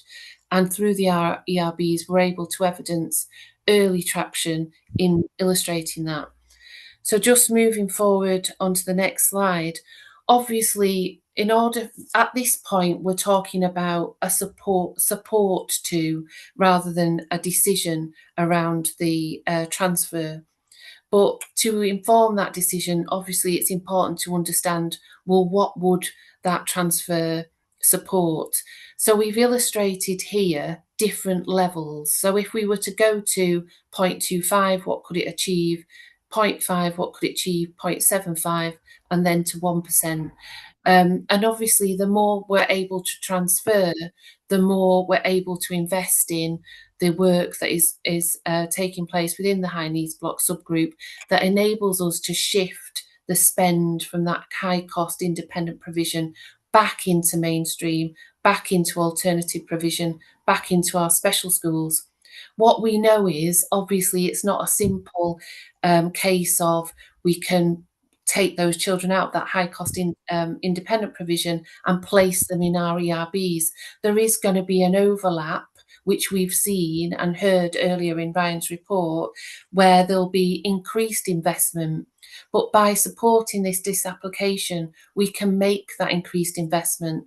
So to give an example, Martin alluded to the meeting we had with our special schools earlier this week.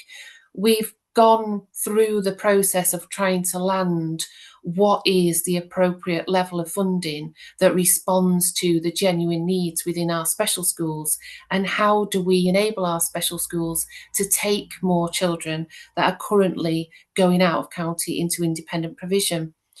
We looked at various mechanisms for doing that. Where we've landed currently is looking at a different level of funding for those, a different level of place funding, dependent on the profile of those individual special schools, and then to have a moderation panel for children that are exceptional. And that will be a transparent process where schools, alongside local authority officers, review those exceptional applications. So I do think that the work that we're progressing is enabling us to have much more transparent processes that enable us to work alongside you as the system. So it will also allow us, because at the lower end of the that continuum, we've also got to look at our ordinarily available provision and what our expectations are to meet need in mainstream. Obviously, we know that schools are exhausting all opportunities to try and meet need in mainstream, and sometimes that just cannot happen without being able to access additional support. So another thing that we'll be able to explore, should we get the support for the disapplication of funding, is to look at when we cannot meet need in mainstream and we've got evidence of increased levels of SEND support in particular schools, can we look at top-up funding to support those children to remain in mainstream? And that's another avenue that we want to explore through the high needs block subgroup that will be facilitated by that disapplication of funding, because it will require initial investment to enable us to do that. If we move on, thanks, Martin. So in summary then, we're asking for Schools Forum to give views, and then we will come back to vote on the block transfer. As we know, the process is that we do require your support.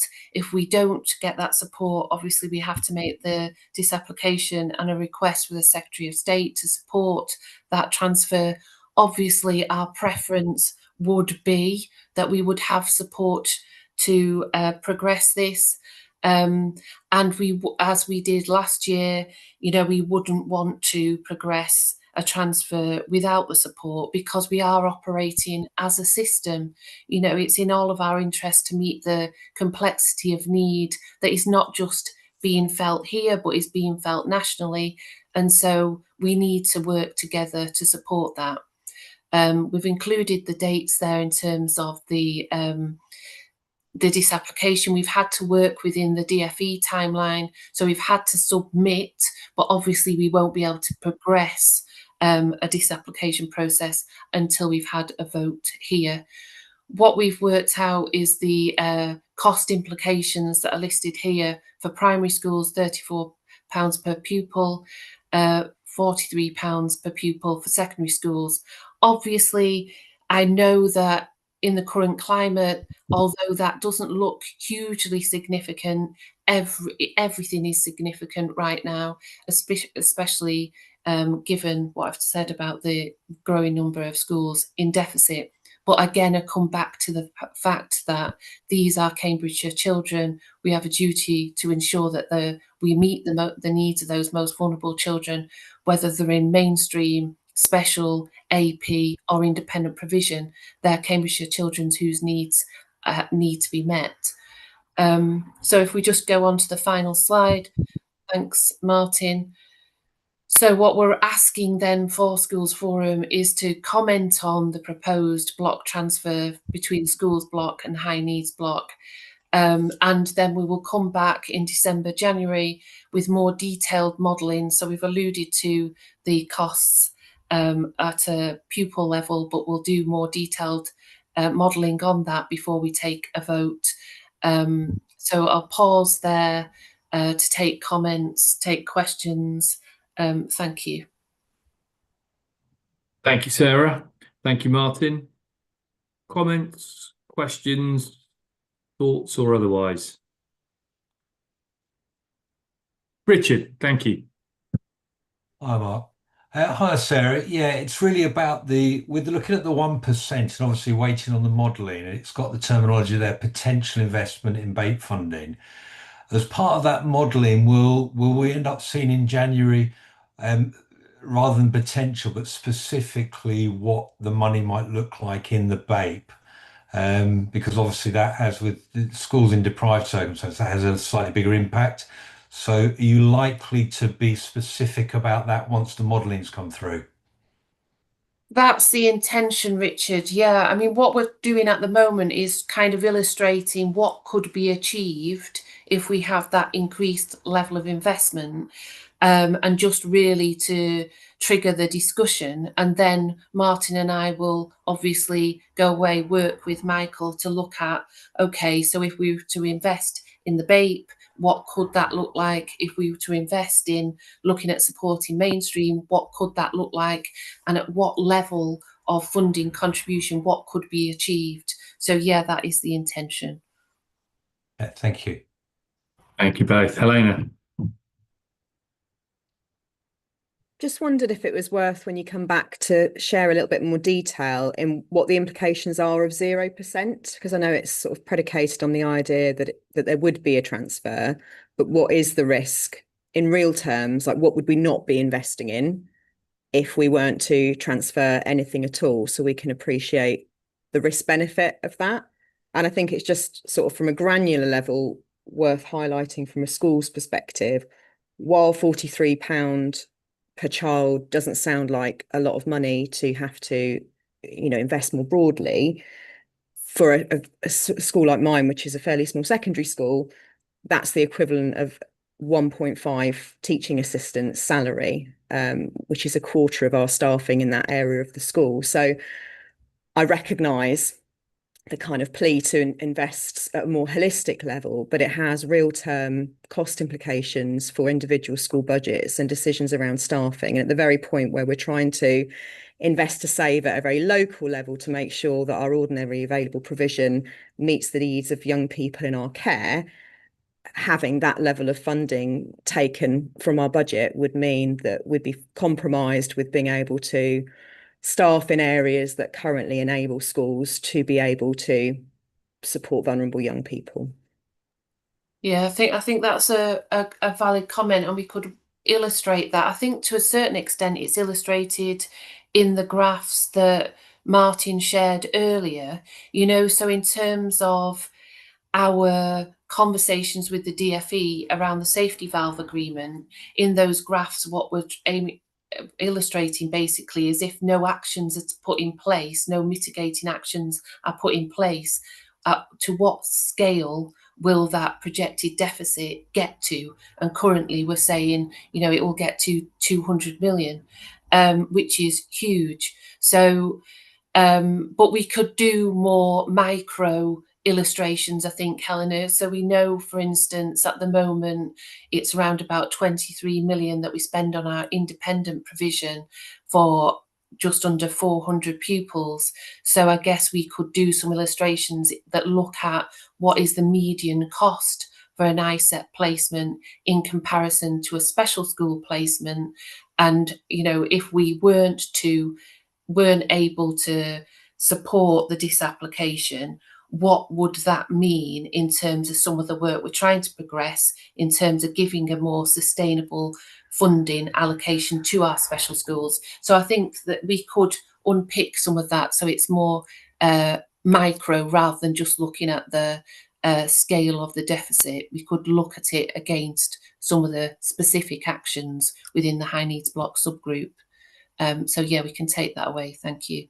I think that would be helpful because then it gives us insight into the actual impact on children and young people. And I appreciate the financial argument, but I guess schools and academies aren't in the position where we can allow our deficits to increase. We have to balance our budget. Therefore, we've got to cut our cloth accordingly, and that has direct impact on the young people that we serve. So it would be good to see the modelling around the actual implications and a bit more around, I guess, what the options are for investing to save within the current high needs budget envelope, because how it's presented here, and it might just be my interpretation of it, but it's only the transfer that enables us to do activity around starting to create initiatives that save money, and whether or not there's any scope to do that within the existing high needs allocation, or whether it's solely dependent on the transfer.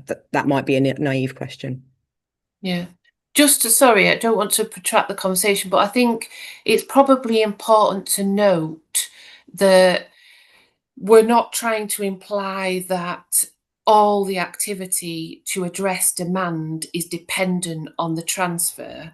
I think the changes that we're making within the service are also supporting this. So, for example, on October the 6th, we had a £780,000 investment above budget into the SEND service to enable us to recruit additional caseworkers and more EP assessments, commission more EP assessments.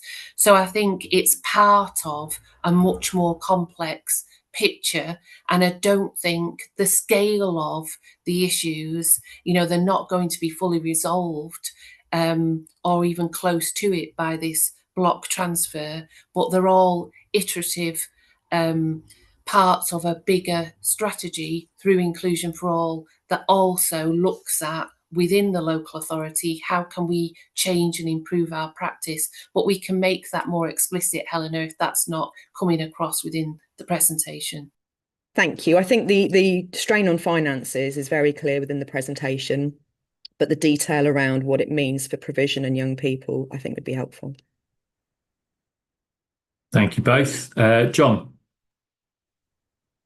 Thank you, Mark. And I'll probably start with, I'll just go back to the comments made at the beginning of the meeting and just echo the thanks to Ryan, to Mary, and to other school and trust leaders supported by local authority officers regarding the progress that's been made in this area. Thanks also to Sarah, really, for pointing out some of the direct impacts on individual children of what we've been able to achieve. And we obviously don't want to compromise that progress that's being made, and we also recognise that actually further modelling needs to be done by Martin, as he set out in his helpful presentation earlier. However, on Wednesday afternoon, CEOs met, Cambridgeshire CEOs met, and the general conclusion from was that we were not prepared to support any transfer at all. And this really comes from a number of reasons. First of all, a general low level of funding in Cambridgeshire, which again, Martin kind of reiterated earlier on, means that we're already starting from an incredibly poor position in terms of our finances. We're obviously facing, and Helena referenced this a few moments ago, just increasing costs all the time, plus the expectation from government that somehow we'll find further efficiencies over the next 3 years to pay for further pay rises, which is an absolute illusion. We cannot afford any more money coming from our budgets.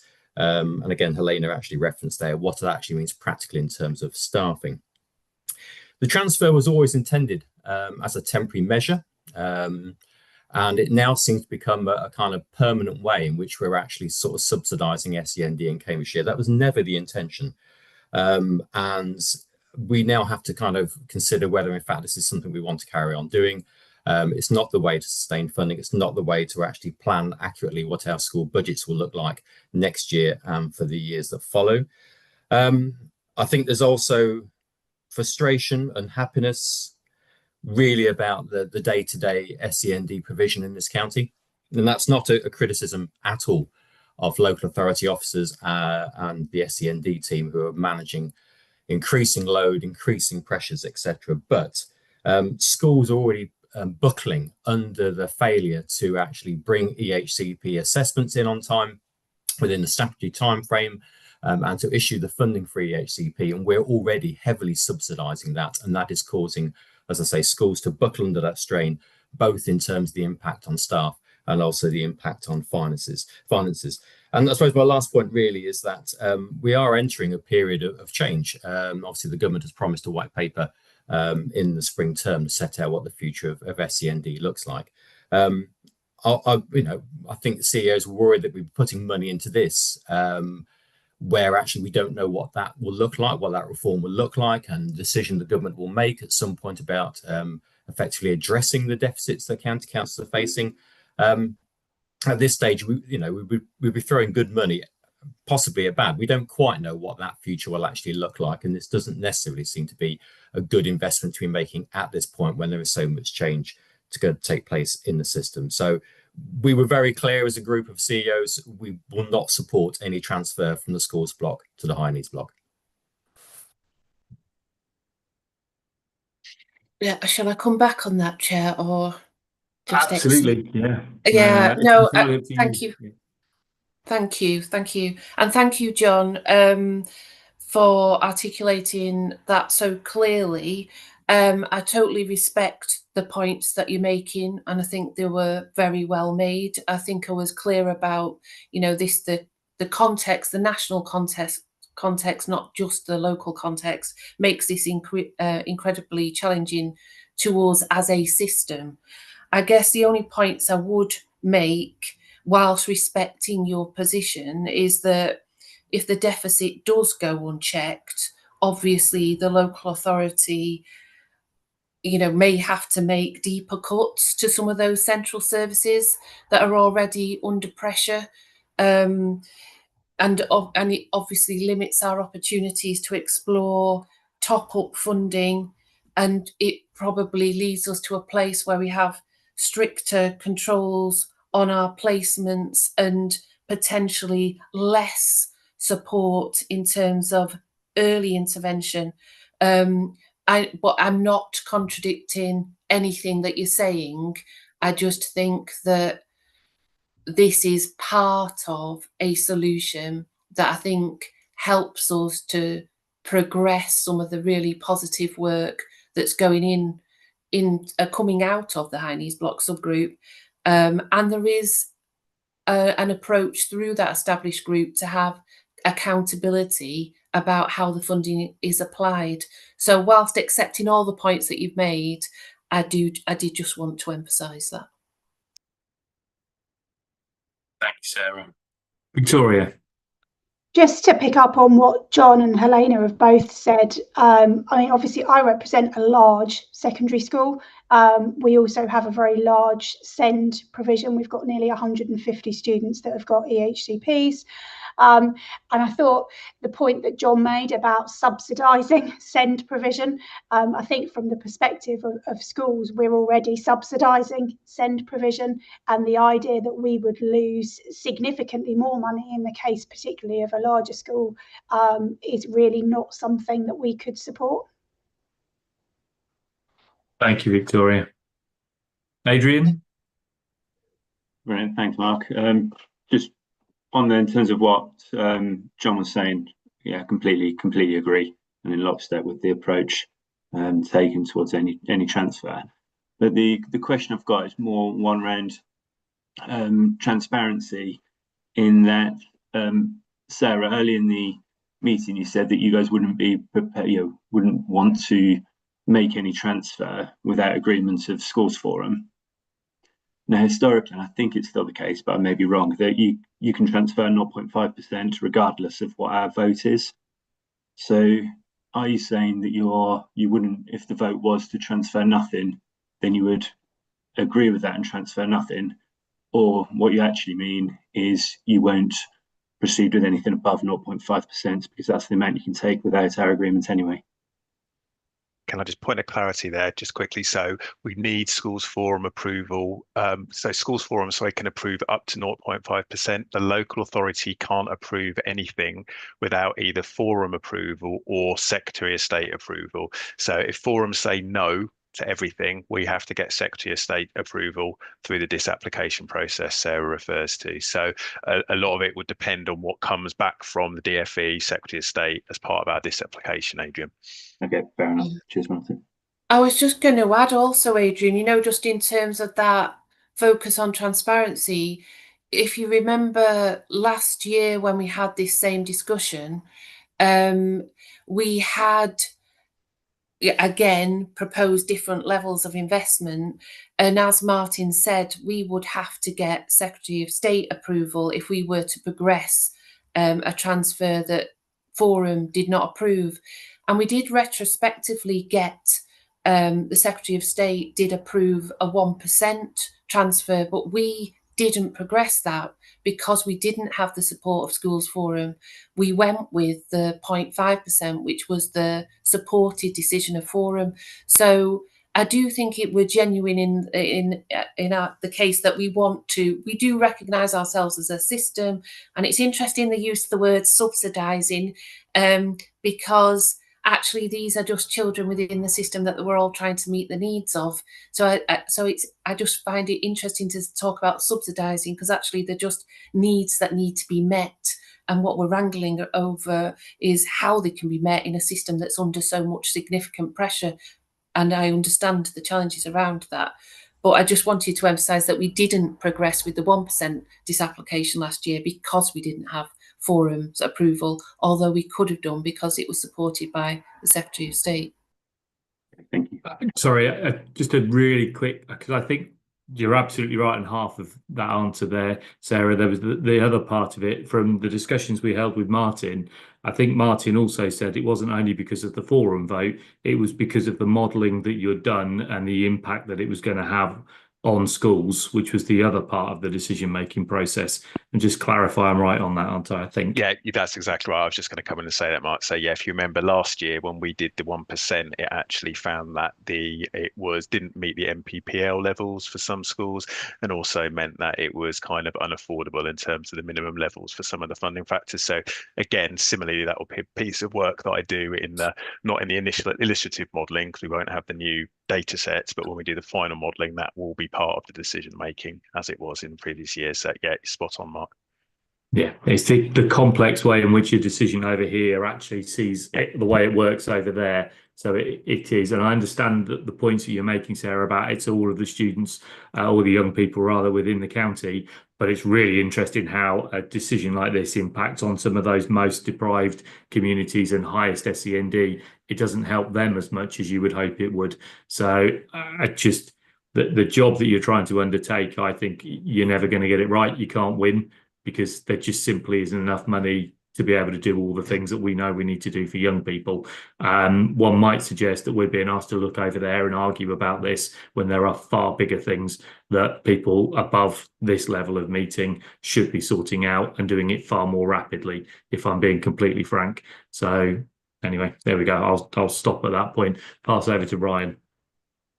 Yeah, just a couple of quick comments. I think one of the things that is positive is that in previous years, we've agreed or not agreed for transfer, and transfer has happened, and we've never been able to see anything tangible being done and coming back the following year and saying, we use this money and we've done this. So I think it's a step forward that we're able to do that.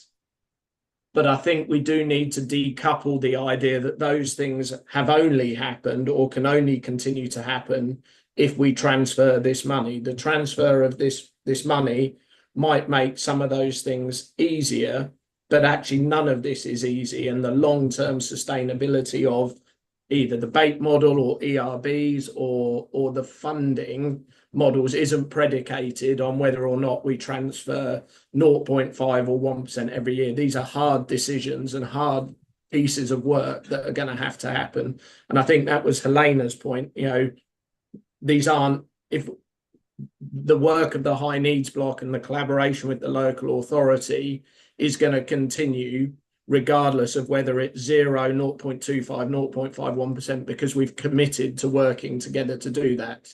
And I just wanted to make that point, I think. Thank you, Ryan. Nikki, we'll move on to you next, please. Thank you. I think just looking back at the minutes from this meeting at this time last year when we were having the same discussion, what was minuted was that the affordability situation was dire in terms of school budgets, and that the day-to-day lived experience of schools and children was deteriorating. That was a year ago. We are now in a situation where we are having this discussion again, but that's the context of that discussion is even more dire. When we surveyed primary school colleagues in terms of funding situation, we've got, as you are aware, rising numbers of schools going into deficit. The key driver of that deficit is meeting the needs of high needs pupils.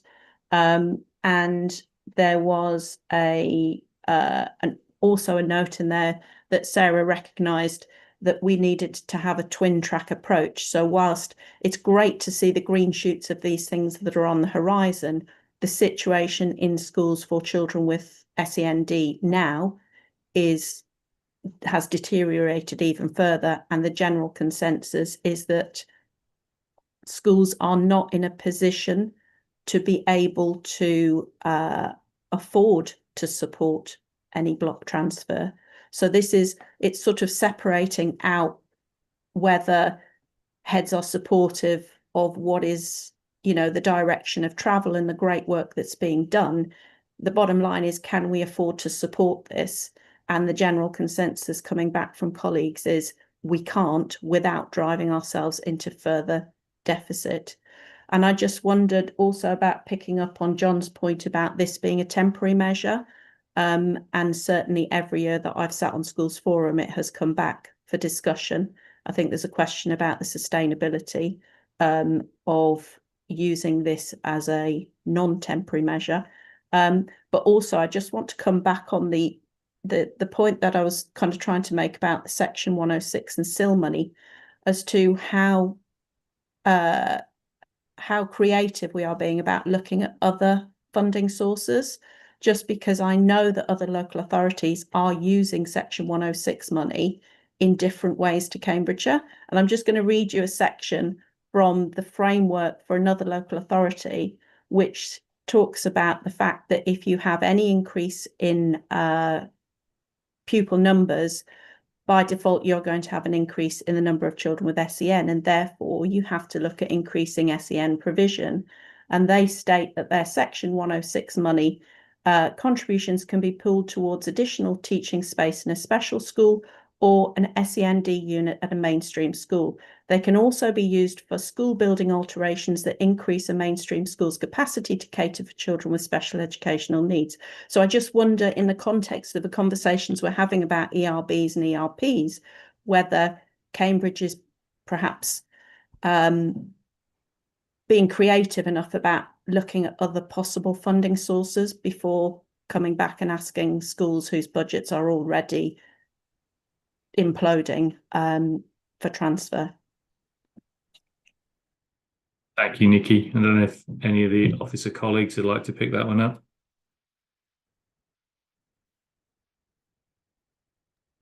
I'm sure you'll be able to share that. Nikki? Yeah, sorry, Mark. I did have my hand up on that. Oh, sorry, Sarah. Yeah. I lost it in the whatever it is behind you, the grass. Oh yes, interesting background that I have chosen.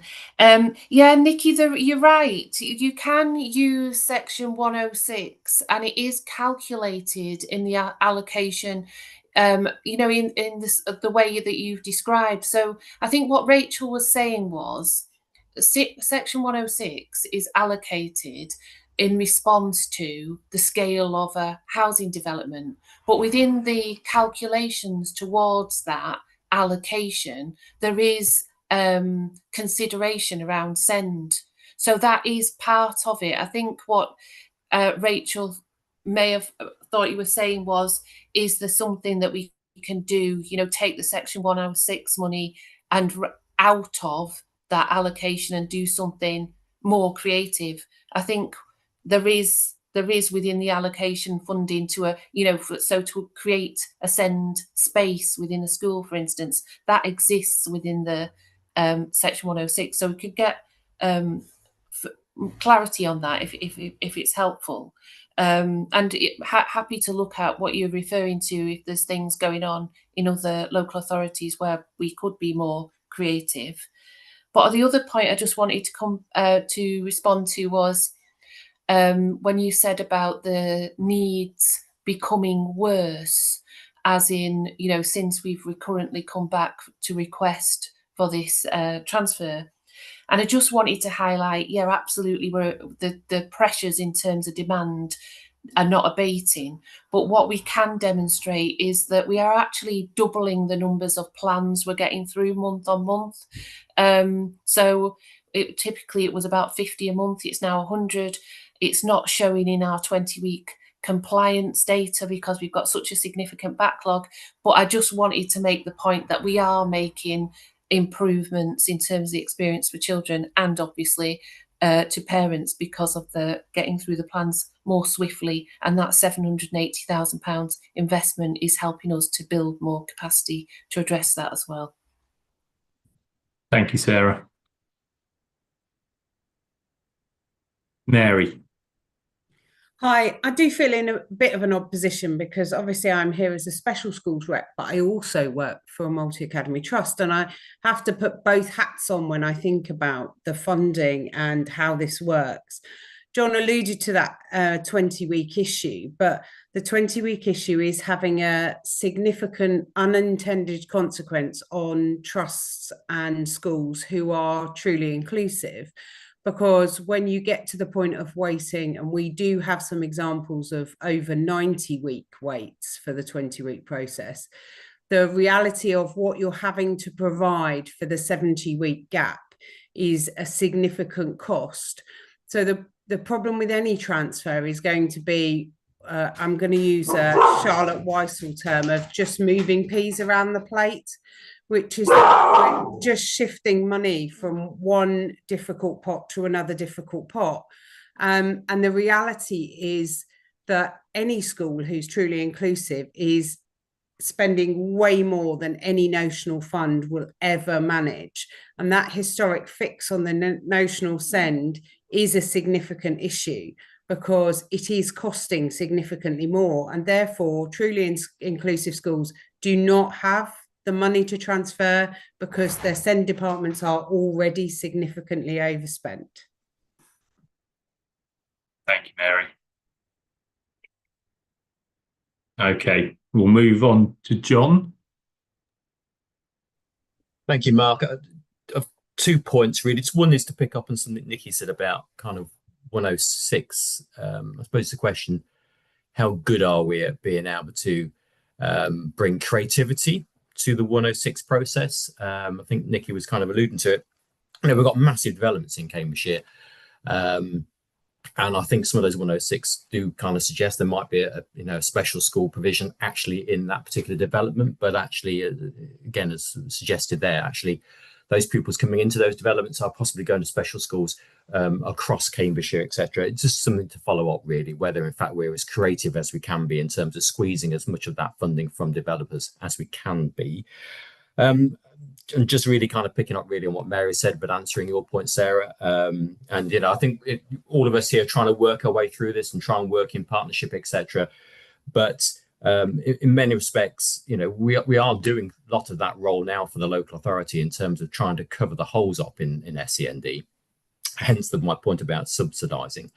And at the end of the day, we're inheriting those huge costs at the moment. That's probably what we mean by that particular point. And actually, what we're choosing not to do is to exercise, I suppose, those kind of legal avenues to go down when actually the local authority is not meeting its statutory deadlines. We're already trying to work closely with you, but we've now reached the point where actually this is not sustainable. And I would completely echo what Mary was saying there. If you're really inclusive, you're being punished by this, and actually we can't carry on in this particular state. So it's with regret I think we will feel this way, but we've reached kind of the end of the line really in terms of actually what we can move from our budgets over to the high needs block. Thank you, John. Sarah.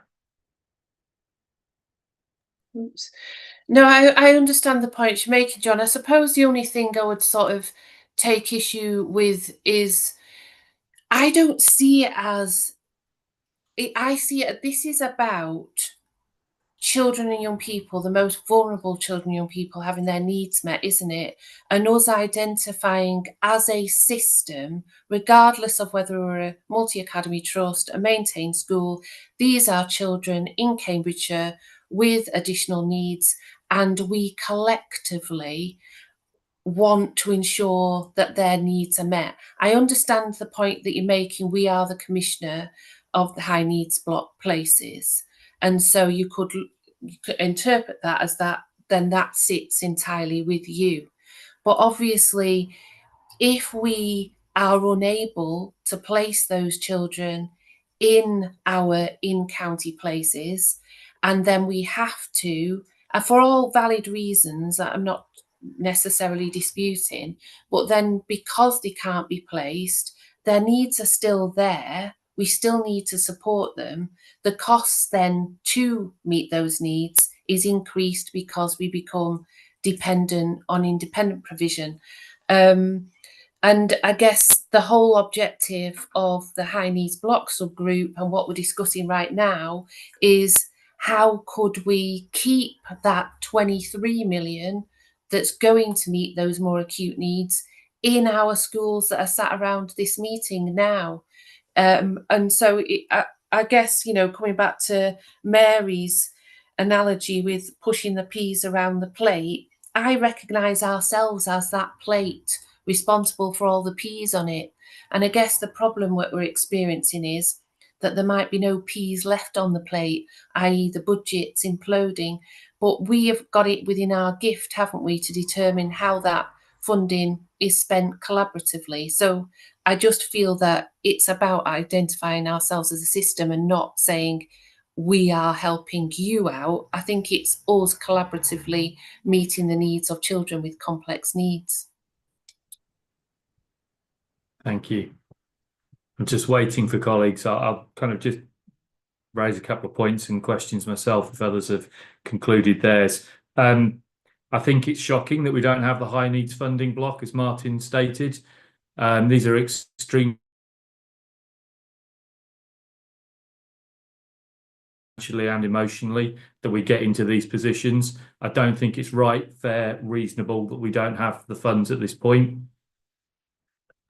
Secondly, I think we should have a review, and I don't know whether the Freedom of Information Act piece, we should know what's happening in all local authorities and how many are having to use high needs transfers, because I don't think it's the same across all local authorities. So I don't know if someone can take that as an action, but we should know. And I think it'd be interesting to learn what other local authorities are doing with it, because if we're all in a bit of a mess like this, we should do something. I'm always interested in the people who are outside of the room. I'll revert us back to the points we made earlier with the MPs. We don't have those special schools that we could have had. They could have been, if not open by now, opening very, very soon. And that would have been a massive relief. And the inertia around that is appalling. There's been conversations around, and Martin will know the figures far better than I, what we pay for places in independent schools and what we would be able to do in the state sector. The gap between those two is profiteering. And if there's profiteering there, then the government can act on that. Why they're not, I don't quite understand. Because what we're doing is pushing the peas around a plate when other people could, I don't know, add the carrots or whatever else the image would need, John. But it doesn't feel to me like people are taking the responsibility that they should for making sure that we meet the needs of the children. We're being faced with a position where we start feeling like we're not supporting each other or having to make these awful decisions. It should be better, and what we're being provided with should be better than it is at the moment. We all have this optimism that the white paper, when it arrives, is going to provide something better, but it's taken an awfully long time, and that's not fair on young people or us. So for me, they're just comments, and it's really unfair. I think that we find ourselves where we do. So I think we've fulfilled the actions of discussions and a clear steer for where we find ourselves. I don't know if anybody else wants to add a last comment to that, because if not, I think we'll leave it there for today. Thank you ever so much. I do acknowledge how much work Martin's had to do in the last few days on top of all the work that he does. I think we're very fortunate as a forum to have someone who provides so much detail, information, and considered comment on it. So thank you, Martin, specifically for all the work you do. Thank you. Sorry, Mark, can I just literally two Of more course. slides? Yeah, sorry, just Oh no, it's all right. I was just finishing with the high needs. All block. right. Sorry, I thought you were finishing. I thought you'd had enough. With the excitement of the centrally retained services. No, this is a little bit after the Lord Mayor show, this one. So central school services block is just the, as I said right at the start, is the amount of central funding that we get for the retained duties element of what we're responsible for. We've had the kind of the initial figures. They will change again on the receipt of the October census in terms of those numbers. As I mentioned also earlier, historic commitments is reducing by 20%. And as we always do, that money effectively just goes straight to the bottom line to support some of the DSG overall deficit in year position that we've got there. So there are actually three things that would like, or two things rather, that would like approval on this, which is to support the continuation of the admissions funding that goes to the admission service, and also the very small amount that goes to support the operation of this meeting, and then just note the other budgets, and we'll bring back, again as with the other items, bring back the final figures to the January meeting. Super, thank you. Any questions around GH or I as they're listed? No? Okay, thank you. So we'll apply the same system, I believe, Tamar, to, is there anybody who wishes to not approve the continuation of the 325k for admissions? Not seeing anybody. Thank you. Can we approve the continuation of the 3k, same item? Anybody wishes to raise a hand, etc., please do. No, we'll take that as also approved then. And then finally, we've noted the proposed budgets and we'll bring them back in January. Brilliant. Okay. Brilliant, thank you. And then just the final slide is just a timeline. As I said, obviously late November, DFE to publish revised NFL allocations, which they have now done. Ahead of the next schools forum meeting, I will say hopefully within the next week or so, I will publish some illustrative figures, and then as kind of Mark's alluded to, hopefully we'll have something on high needs block as well, which we can feed into those. Discussions. Obviously conscious of the next schools forum meeting is on the 10th of December. So I think we'll probably have to make a decision about what additional information is available to help inform those decisions at that 10th of December meeting. Otherwise, some of these items might have to slip until the January meeting on the 16th of January in terms of that. So I think we'll probably, if it's okay with you, Chair, we'll kind of take a judgment, or depending on what is available and when it is available. Otherwise, obviously, there's not going to be much more we can add to the conversations we've had today.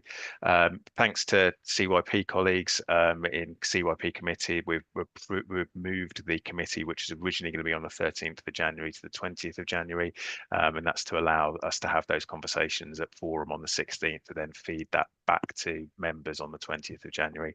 And as ever, we've then got the deadlines for submission to the put ESFA, it obviously is now the DFE now, sorry, on the 21st or 22nd of January for that as well.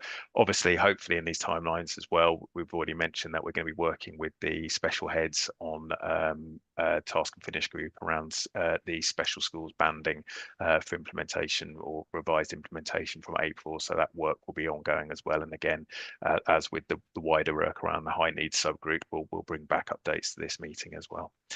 So you'll be pleased to hear that is the end of the slides. Thank you very much. Again, thank you so much for your hard work. On to the final item, I believe, in Tamar. Can I check if there's any additions to the forward plan?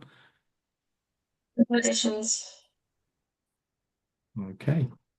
Nobody has any questions around that? If not, I will just ask you all to note the agenda plan.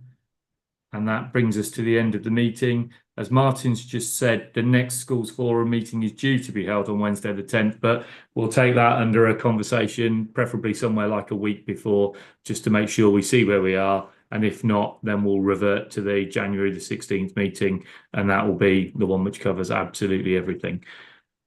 Just leaves me at that point to thank colleagues for your input, consideration, and as ever, kind of passionate defence of young people of Cambridgeshire, and trying to do the very best we can by them. So thank you for that, and hopefully we'll see you in December with even more timely information.